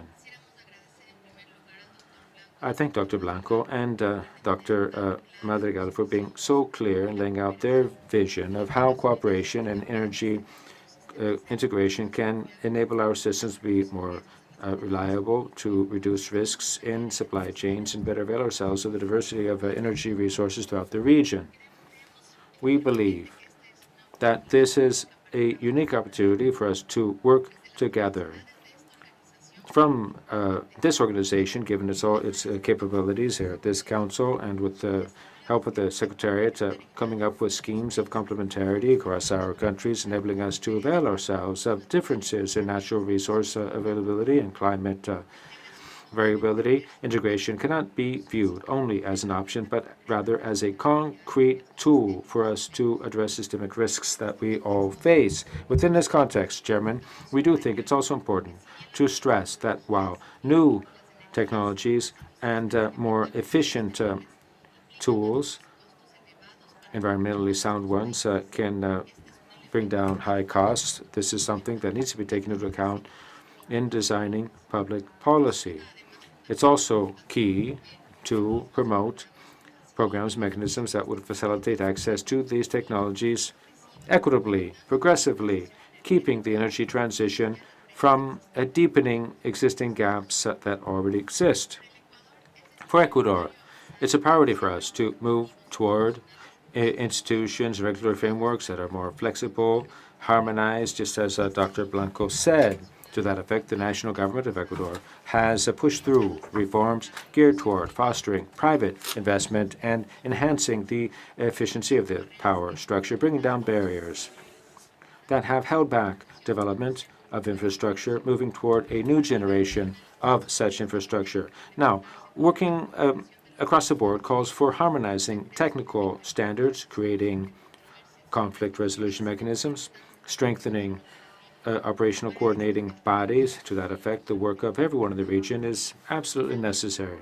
Lastly, Ecuador thinks that energy or planning further integration of the power sector is key for us to better avail ourselves of complementary and existing resources already available. As we've been saying, Mr. Madrigal also said the same. Energy diversity in our region, which includes hydropower in the Andean region, wind and solar power, and natural gas reserves in other countries, provides us with a unique opportunity for us to build a much more well-balanced, efficient, sustainable energy system, and as Dr. Madrigal said, interdependent. Now, our experience shows that the challenges that we face go beyond national borders. That's why energy security in our hemisphere will depend in large measure on our ability to cooperate, integrate ourselves, and to plan together. Thank you. Muchas gracias. Tiene la palabra la delegación de Bahamas. Thank you. Bahamas is recognized.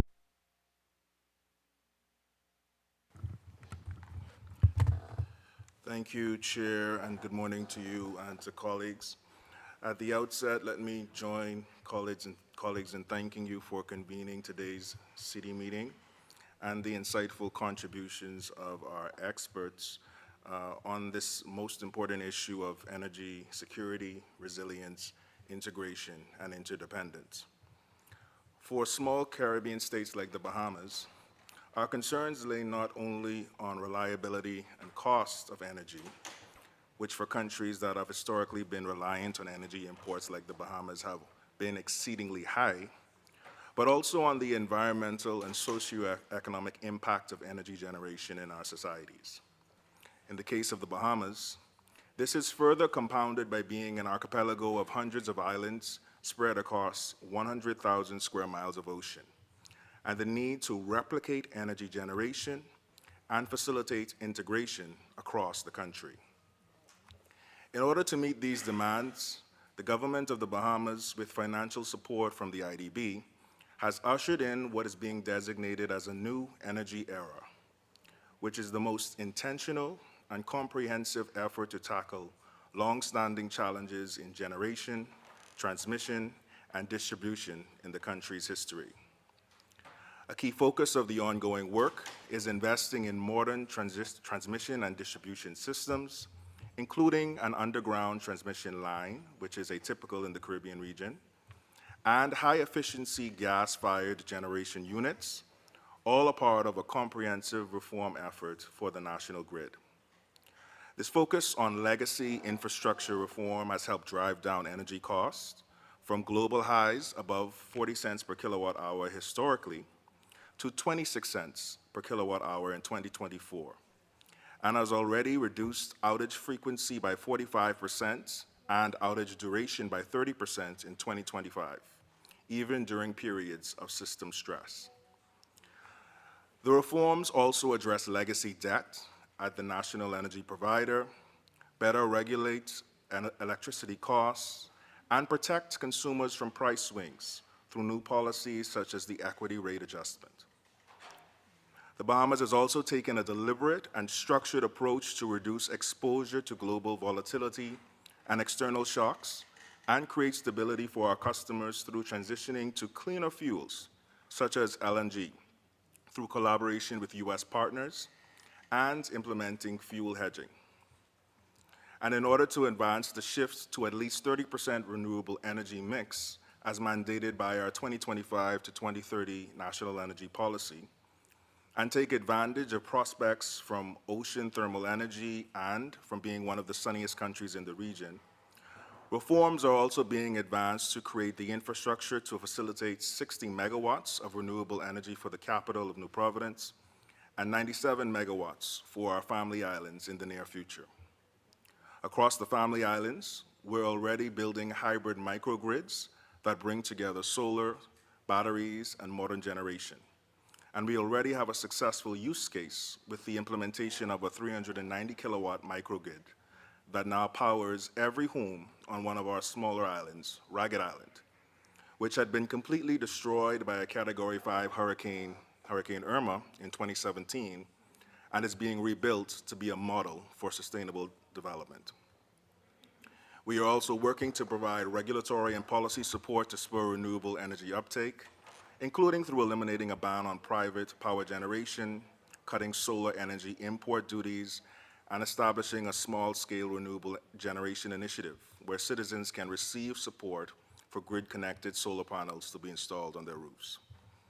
Chair, while the Bahamas is making progress in transitioning to a more resilient and secure energy context, we appreciate there is much, much more that needs to be done, and that shared challenges persist across the region and wider hemisphere, alongside shared opportunities for learning from each other and collaborating on energy production and enhancing trade in energy inputs, including cleaner fuels like LNG.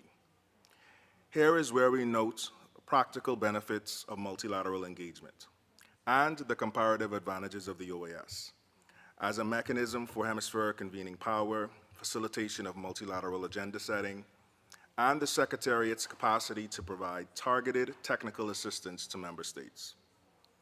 I want to take a moment in our capacity as chair of the Inter-American Committee for Sustainable Development to highlight the great work that the Secretariat has already been doing to support member states in their energy ambitions, including support for making progress with renewable energy policies, regulatory frameworks, public-private collaboration, and investments through the Energy and Climate Partnership of the Americas, ECPA, and most recently, the successful convening of the ECPA Ministerial in the Dominican Republic in 2024. We look forward to building on this foundation through cooperative initiatives such as the proposed Energy Security Partnership of the Americas, which we envision will continue to support greater coordination among member states on issues related to energy resilience, infrastructure development, and crisis response, and bring together non-governmental actors and the private sector who can support governmental ambitions in achieving their energy security needs. As I close, Chair, I reiterate the Bahamas' commendation of the work that the OAS has been doing to support the energy ambitions of member states, and wish to underscore the interest of the Bahamas in continuing to leverage spaces the OAS can provide to learn more about the best practices for renewable energy transition, particularly solar uptake, ocean thermal energy, and waste-to-energy opportunities, to access technical assistance, training, and capacity-building opportunities for officials and citizens working to advance national energy policies, and where possible, to provide a platform for coordinating and facilitating cooperation to drive regional and hemispheric advancements and greater interconnectivity towards the more secure, reliable, and cost-effective energy future that we all want. Thank you, Chair. Muy bien, tiene la... Thank you. Brazil is recognized. Thank you very much, Mr. Chairman. Thank you. We would like to express thanks for the presentations that the distinguished panelists have given us, contributed to this debate among member states. I'm also grateful to El Salvador's talk about energy. I'm sorry for providing us with the high-quality coffee. Now, integration is strategic for the resilience and the security of the Americas, especially within the current geopolitical context. And when we look at the disturbance in the market recently, that shows once again how important it is for us to be integrated and the need for there to be greater interdependence in power. More integrated markets enable us to share excess and to draw from each other's excess, and also to address and tackle extreme events. We have been working toward that. The fact that we are connected with Uruguay, Argentina, and Paraguay, and have been for a long time, have brought concrete results to us, such as greater resilience and fluctuation supply, and we can support each other mutually when there are shortages. March 16th, Brazil and Bolivia celebrated an agreement for sharing transmission lines that will connect the two countries within the broader Latin American Caribbean region. Integration is also a priority, as agreed at the last SELAC meeting held on March 21st. Likewise, within the South American region, progress has been made on electric and gas interconnectedness in our country. Mr. Chairman, we do have critical reserves of critical minerals, which are very important for solar panels and batteries, and that enables us to add value within our countries in these resources, avoiding extractive practices and strengthening regional value chains. Integration of power means that there be physical integration, but that needs to go side by side with the integration and alignment of our legal frameworks. And so those bodies that have technical wherewithal also play a very important role in our region. Integrated energy planning is also key for us to maximize cooperation. Brazil launched during the G20 chairmanship the Global Coalition for Energy Planning, seeking to foster collaborative planning in this area, doing so in an inclusive and transparent way. So we invite all of the countries of the hemisphere to join that coalition. Mr. Chairman, it's very important if we're going to tackle inequalities, first talk about power integration. a good percentage of power in the Americas comes from renewables, and the potential for harnessing even greater renewables is huge. Some of the countries have precarious access to power sources, and we need to bring these inequalities down through integration.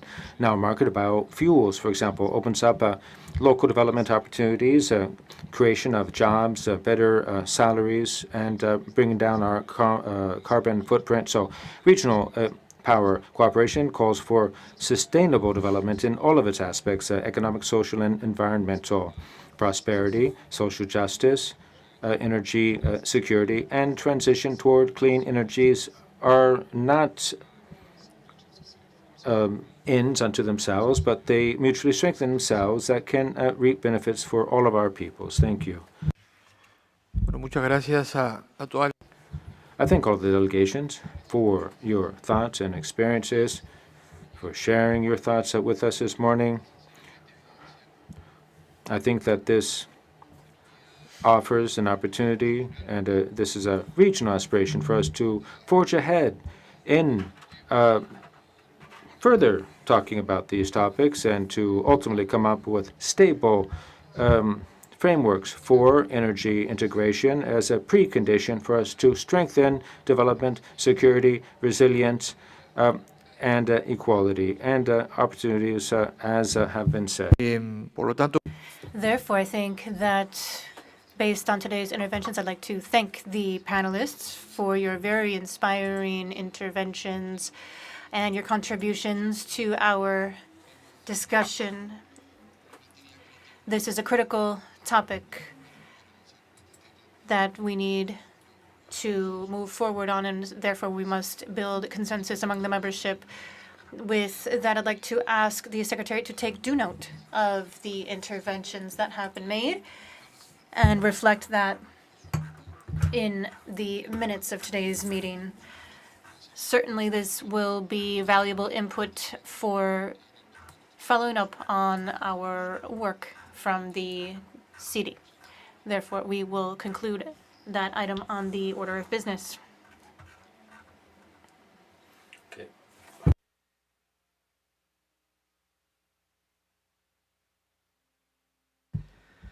bien, siguiendo con la agenda del día. Moving on with today's order of business. The Permanent Mission of Barbados has requested that we update the date for the 14th regular meeting of the Inter-American Commission on Ports. The proposal is to include any necessary adjustments to the calendar with the upcoming General Assembly in mind to facilitate participation of the delegates and ensure institutional coordination. As we're all aware, the Inter-American Commission on Ports is a key strategic partner in moving forward with regional cooperation on logistics, connectivity, infrastructure, and which are all fundamental for economic development as well. I'd like to ask the delegations if there are any observations with regard to updating the dates.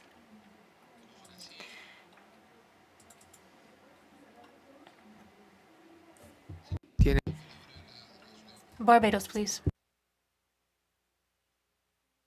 Thank you, Mr. Chairman. Just very briefly to say that the movement of the dates from the original ones, we took into consideration the reality of the OAS Assembly in Panama and felt that it was prudent in the circumstances to bring forward the dates, which will now be between the dates of June the 8th and June the 10th in Bridgetown, Barbados. Thank you, Mr. Chairman.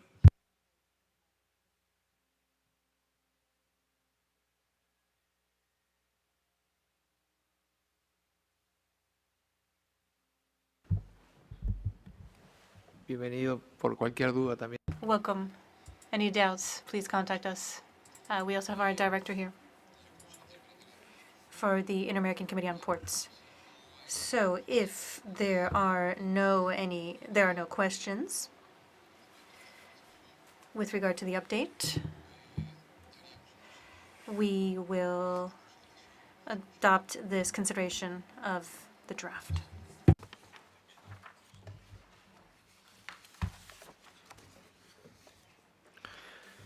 Y en el seguimiento, Now, following up on mandates assigned to the Executive Secretariat for Integral Development, we have a presentation and consideration of the document outcome of the mandate streamlining exercise assigned to the Executive Secretariat for Integral Development.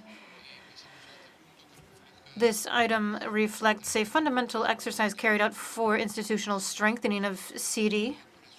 That is the rationalization and streamlining of mandates. This is contained in document CD/CPD/Doc 242/24 Rev 1. This was an effort aimed at aligning our mandates with real capacities for implementation to avoid repeating efforts and ensure the efficiency of the development pillar. This was fundamental for focusing our efforts, efficiency, achieving results, and better coordinating our mandates stemming from the GA. To present this item, I will give the floor to the chair of the Committee of Solidarity for Development, Ana Alieri Castellanos.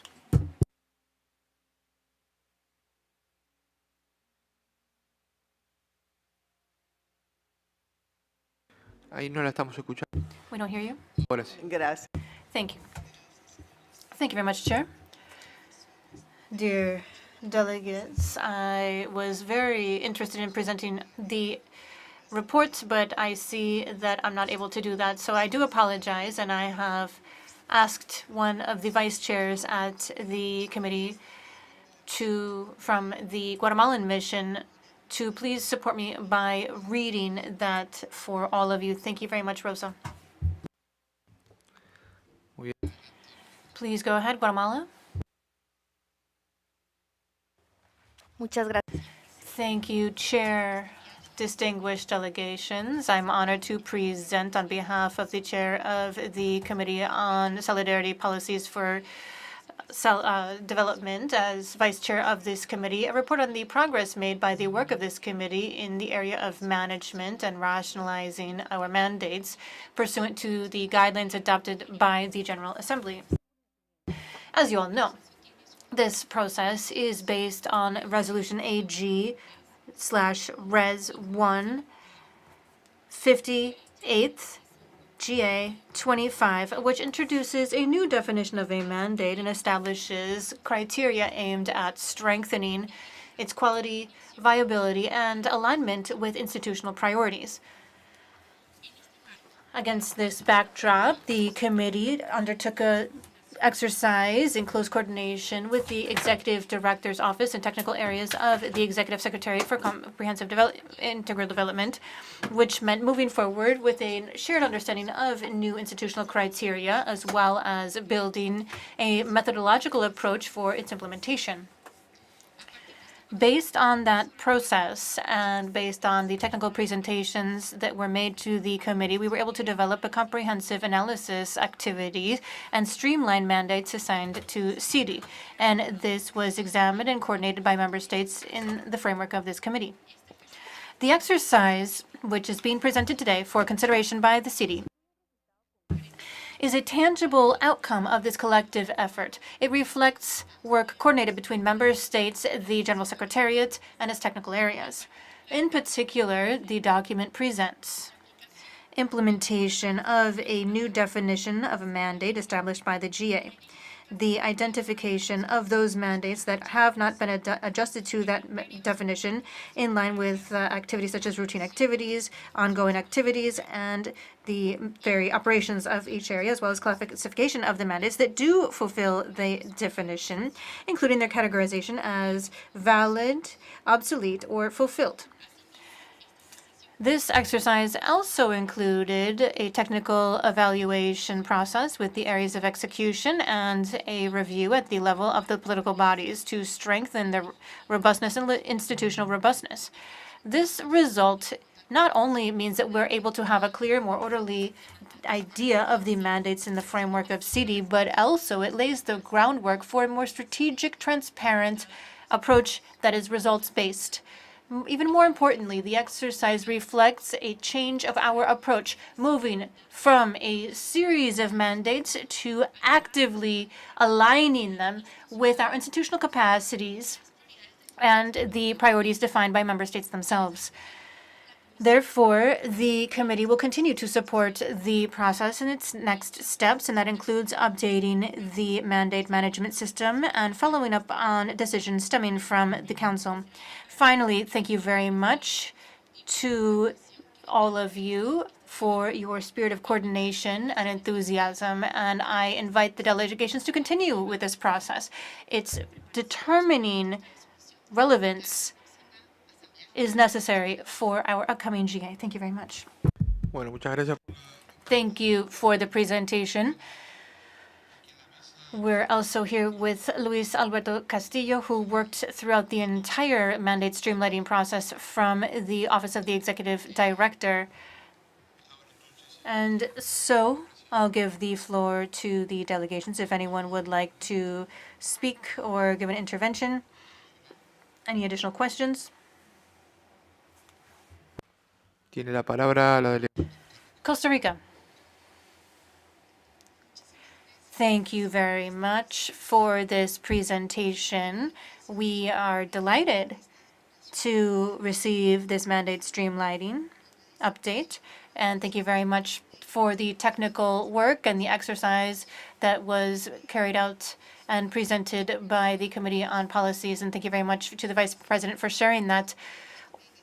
Putting these mandates in order is also a necessary job, and thank you very much, of course, to Luis Alberto. I apologize, I changed your name. Thank you very much, Luis Alberto. As we mentioned in other meetings, it's very important to us that this streamlining process also go hand in hand with an analysis which stems from the sectoral and ministerial processes. This space and spaces like it are very pertinent to the transparency of CD's work, and we must coordinate them. We also need to work more closely with what we have been doing in the Council.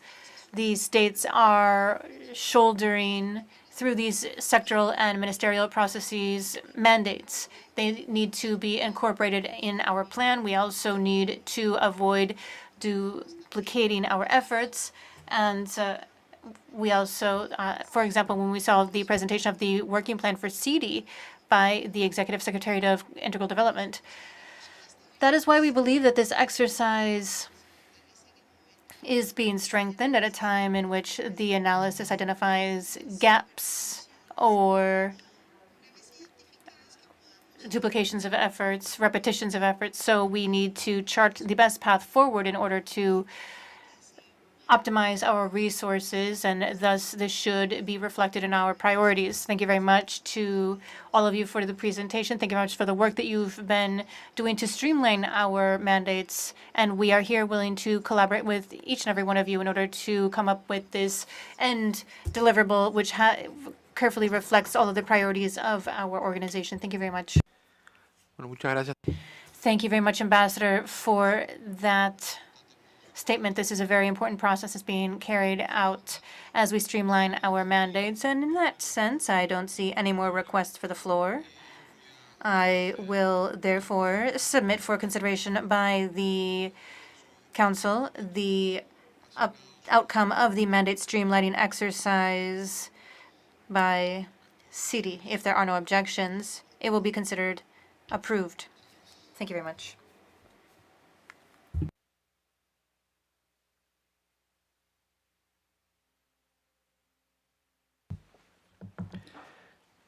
Muy bien.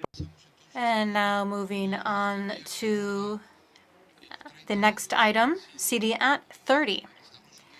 Integral Development in Action, Dialogue, Cooperation, and Results.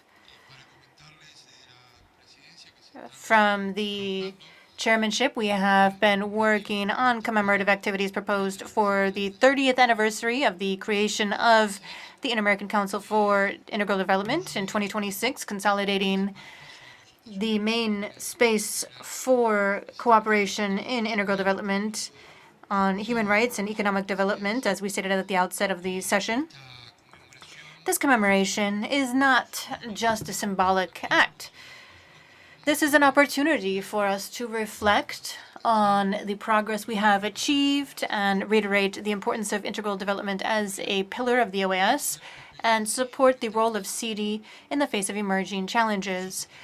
The strengthening process for the Council underscored the importance of shedding more visibility on results, promoting institutional coordination, and positioning it strategically in the inter-American system. With that in mind, the Committee for Policies for Cooperation and Solidarity has carried out informal meetings, and we have been driving a process for reflection and a process aimed at consolidating the role of the Council. This effort is led by member states and developed throughout various working sessions, and that means we've been able to move forward in compliance with the mandates coming from the GA to commemorate the 30th anniversary of CD. In that sense, we have proposed a series of commemorative activities which have already been presented at the policy session, and to strategically highlight the role of CD while projecting our activities in the future. The idea is to shed light on CD's work in the Americas, reiterating our political commitment as member states to cooperation between our countries and promote greater participation from key stakeholders, including strategic partners and other bodies from the inter-American system, while positioning CD as a hemispheric springboard to bring together stakeholders to find solutions when it comes to integral development. This involves a special commemorative session to be proposed as a space for dialogue at the highest level, structured around innovation for development, education, and the future of work and strategic partnerships. I would like to highlight some relevant aspects of the organization of this event. First of all, the Secretariat is moving forward with sending out invitations to panelists who have been considered as authorities from inter-American committees linked to these topics. Similarly, we promote participation of member states through interventions which have been distributed in spaces for dialogue at each panel and identifying experts to contribute to enriching these debates. Similarly, we anticipate that the delegations that do not take part in these panels or in the dialogues will have an opportunity to take part through videos where they share testimonies, and also during a second special session, which we will obviously be coordinated with whomever is going to be chairing CD in the second half of the year. To conclude today's session, we are distributing a series of communications, and we ask that you be so kind as to contribute. We'd like to ask for some volunteers to work at be at this commemorative session and a reception to follow. So we have a visual presentation here, but first of all, I would like to open the floor if anyone has any suggestions or comments from the delegations.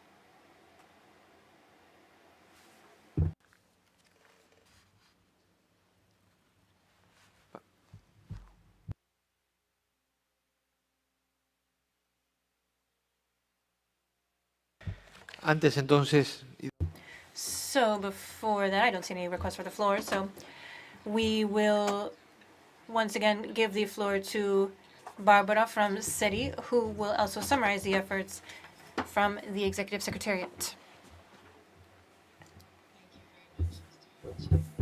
Allow me, first of all, to express our sincere appreciation for the guidance and support provided by you and your team of CD, as well as the chair of the Committee on Partnership for Development Policies. We'd like to extend our special recognition to the delegations that have actively, very actively, extremely actively participated in the informal consultation mechanism for the strengthening of CD, as well as to the SETI team, whose commitment and dedication to this event have been instrumental in advancing the process.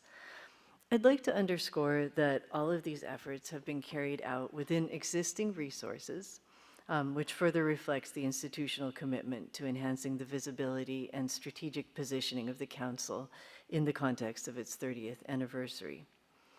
What we're about to present reflects a first glimpse, still partial, of this work. It's a product of the Secretariat, developed in close collaboration with the Department of Press and Communication and enriched through ongoing dialogue with the delegations.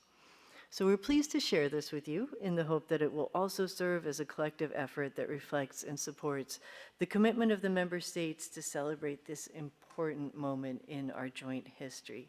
So it's with great pleasure that I pass the floor to Emily Tangarife, who will walk you through the work to date. Over to you, Emily. Thank you so much. One more time. Thank you, Barbara. Gracias. Thank you, Chair. So we have the presentation here to commemorate the 30th anniversary of... ¡Ay, puta madre! Para el desarrollo del CIDI, hemos estado trabajando en nuestra propuesta, una campaña conmemorativa. El objetivo o mensaje... The central objective is that for 30 years now, CD has been a space for hemispheric dialogue where is transformed into concrete cooperation, public policy, and results for the countries of the Americas. As noted, we designed this tagline as a slogan where we mention dialogue, cooperation, and results. This is the result of the mandate adopted during last year's GA, in which we were asked to design this campaign, giving visibility to the central pillar of the organization. And we have been doing, as Barbara stated, with the resources already available within the Secretariat with support from the working group. The resources and inputs that we have are the Working Group for the Strengthening of CD, authorities of CD and its Technical Secretariat, the Press Department, the Executive Secretariat of SETI, technical areas, local authorities and beneficiaries, and the OAS Library. We hope to position CD as political support to give results to what is adopted at the Council. The communication products, as we have them right now, include a graphic kit, informative capsules of CD results from various ministerial processes stemming from the Council, as well as other programs that are part of the portfolio of what we carry out and monitor from the SETI. We also have some AV materials, such as an institutional video, and we will also be collecting a series of country-level testimonials. We hope to have a commemorative publication to commemorate everything we have been doing over the last 6 months and be sharing this on social networks, as well as providing an explanation and images on the website of City. The graphic kit includes a commemorative stamp as well as commemorative letterhead for official city documents to be distributed from the Council. That will include that letterhead, which we will be updating with the new institutional image of the organization, as there has been a change to the logo. And we also have social media templates, and we will be using this from various materials that we are sharing from this space. For example, this is one example of a publication on social networks from X, where we are using the same images that stem from various programs that are part of what we support from the Council. For example, this is from our water program through a campaign for water filter distribution, and here we have a photo of a direct beneficiary in Central America, and this photo will go hand in hand with the name of the program, that is Dialogue, Cooperation, and Results. And over the next several months, you will be seeing this on social networks. So here are some of the different components. It has been a challenge to include all of the words, all of the colors and everything in the logo, but we have been able to work together on designing these logos. Here we have another option in blue. Here you have the way it looks with the OAS logo. And today, for example, we published the OAS calendar where we are already using the template available. And this is another area where we have been working hand in hand with the Secretariat. Each of our city sessions are on the OAS calendar, which we update with our materials, and this is created for each session. This is the letterhead example with the OAS logo along with the commemorative logo for the 30 years. This is what we created this year, and again, that's just the OAS logo with the name of CD and the 30 years. The commemorative activities are detailed more in the program. In March, we are launching the commemorative campaign. That's today. And we also have an exhibit of publications and images in the library for the entire history of the council. We will have a special session of CD on May 5th. From March to December, we will be having a social network campaign with information capsules, commemorative information. We've been working with the technical areas of the Secretariat in order for them to share documentation with us as well as results on various topics and materials that really highlight the role of our work from the Council. And these information capsules will have excellent content as a result. We also have some capsules on education, sustainable development, cooperation, ports, and over 8 other thematic lines from ministerials with the Secretariat. We also have a publication, as we already heard, and we will be working on that. We certainly are open, as Barbara already stated, to your input. This is a proposal, and this is what we've been working on in-house, but we do want to give special thanks to our communications advisor, Valentina Isa, who is connected with us from Buenos Aires, and also Ambassador Castellanos, our beloved delegates from Peru, Kelba, Socorro from Mexico, Ecuador, and Rosa from Guatemala, who have really been moving forward with this effort on this campaign. And so with that, I'd like to share with all of you that we have our save the date. That is for May 5th. We will be holding this special commemorative session at the Hall of the Americas with a series of panelists.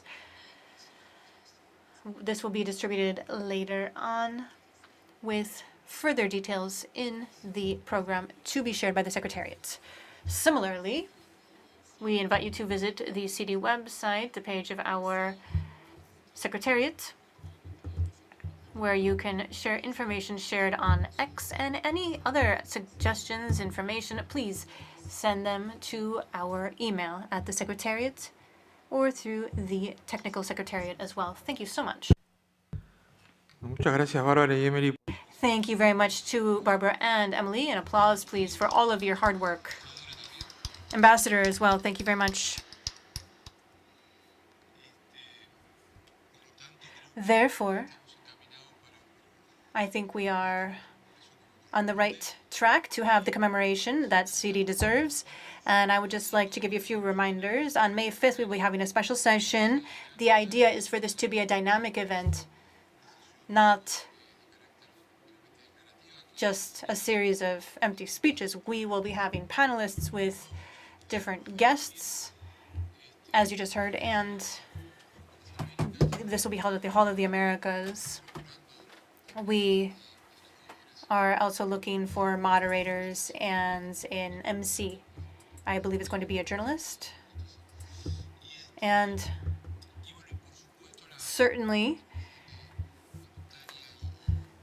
any voluntary contributions from the organizations and delegations in order to ensure that we have our reception afterwards. So with that in mind, from the Executive Secretariat of City, we will be communicating with the delegations to coordinate all of these issues. With that, Tenía que cambiar aquí. Tiene el uso de la palabra, me lo había solicitado Ecuador. Ecuador is asking for the floor. Thank you very much, Chair.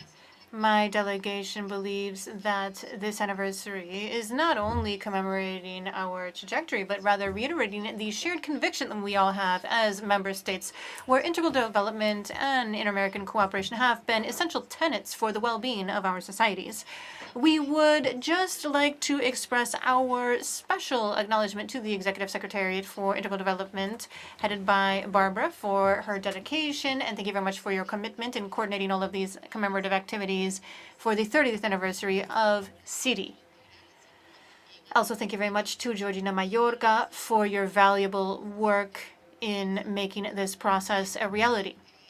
We also would like to thank you, Ambassador, for your leadership. We have been able to coordinate all of our will here, and also thank you very much to the delegations for your work, those that are part of informal consultation mechanism for CIDI, and the chair for allowing us to turn this initiative into a reality by giving us the ability to strengthen our work and capacities in the various commemorations between the various bodies. As part of this process, we've also been able to bear witness to the sense of service and dedication from those at the Secretariat. Each of you are working with very limited resources, but you have all also shown this great sense of commitment to make our priorities as member states a reality to benefit all of our people. And I just wanted to acknowledge all of that. Thank you very much, Chair. Gracias. Tiene la Thank you. Colombia has the floor. Thank you, Mr. Chairman.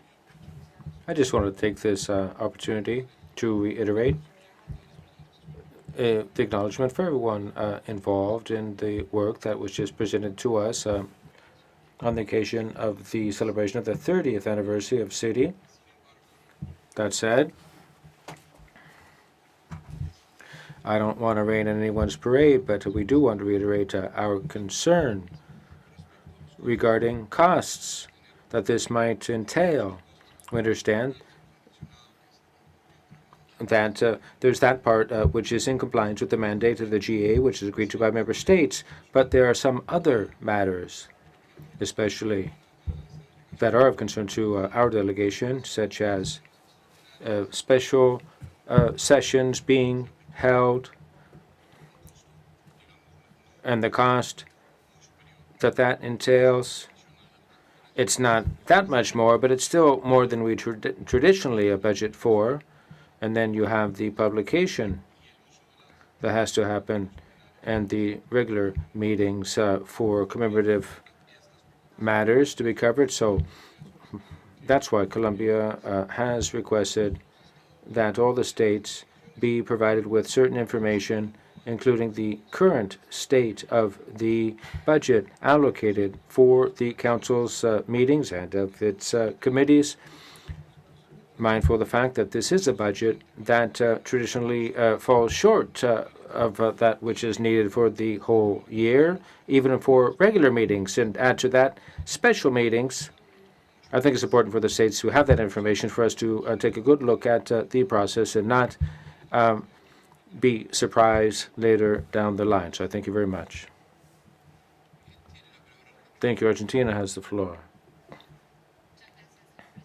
Thank you, Mr. Chairman, and I thank the Secretariat for that presentation and all the efforts that the Policy Committee of CIDI has put together. Now, on this, my delegation would like to hear from the Secretariat what the list is of invitees or guests who are the observer countries that would take part in these commemorative celebrations. Thank you. We take note of your request for information, and we would ask the Executive Secretary to provide answers to those questions.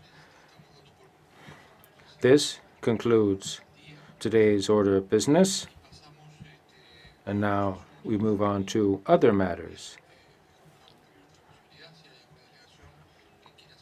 Should there be any delegation that would like to take the floor at this time to address any other business?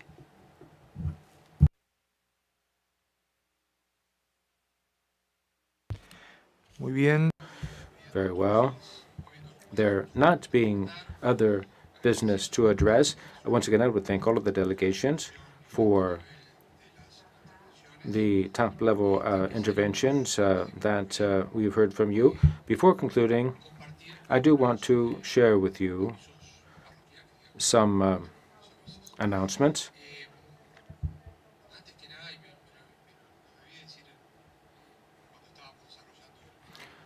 Now, I should have said this when we addressed the prior order of business, but the chair of city, this is a request that has been made for a long time, and so we are going to have our office will let you know. Seguramente sí sea.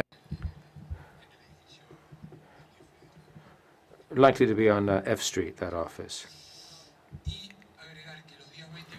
On 20th and 21st, we will be holding a preparatory meeting of the Ministerial and Education virtually.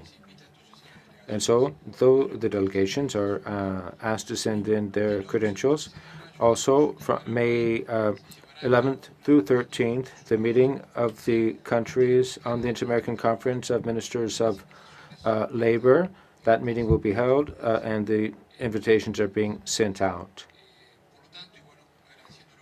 Once again, I thank you all for your interventions and for the high-level dialogue we've held today, enabling us to follow through with the matters raised, tied to strengthening the Council, and we now adjourn today's session.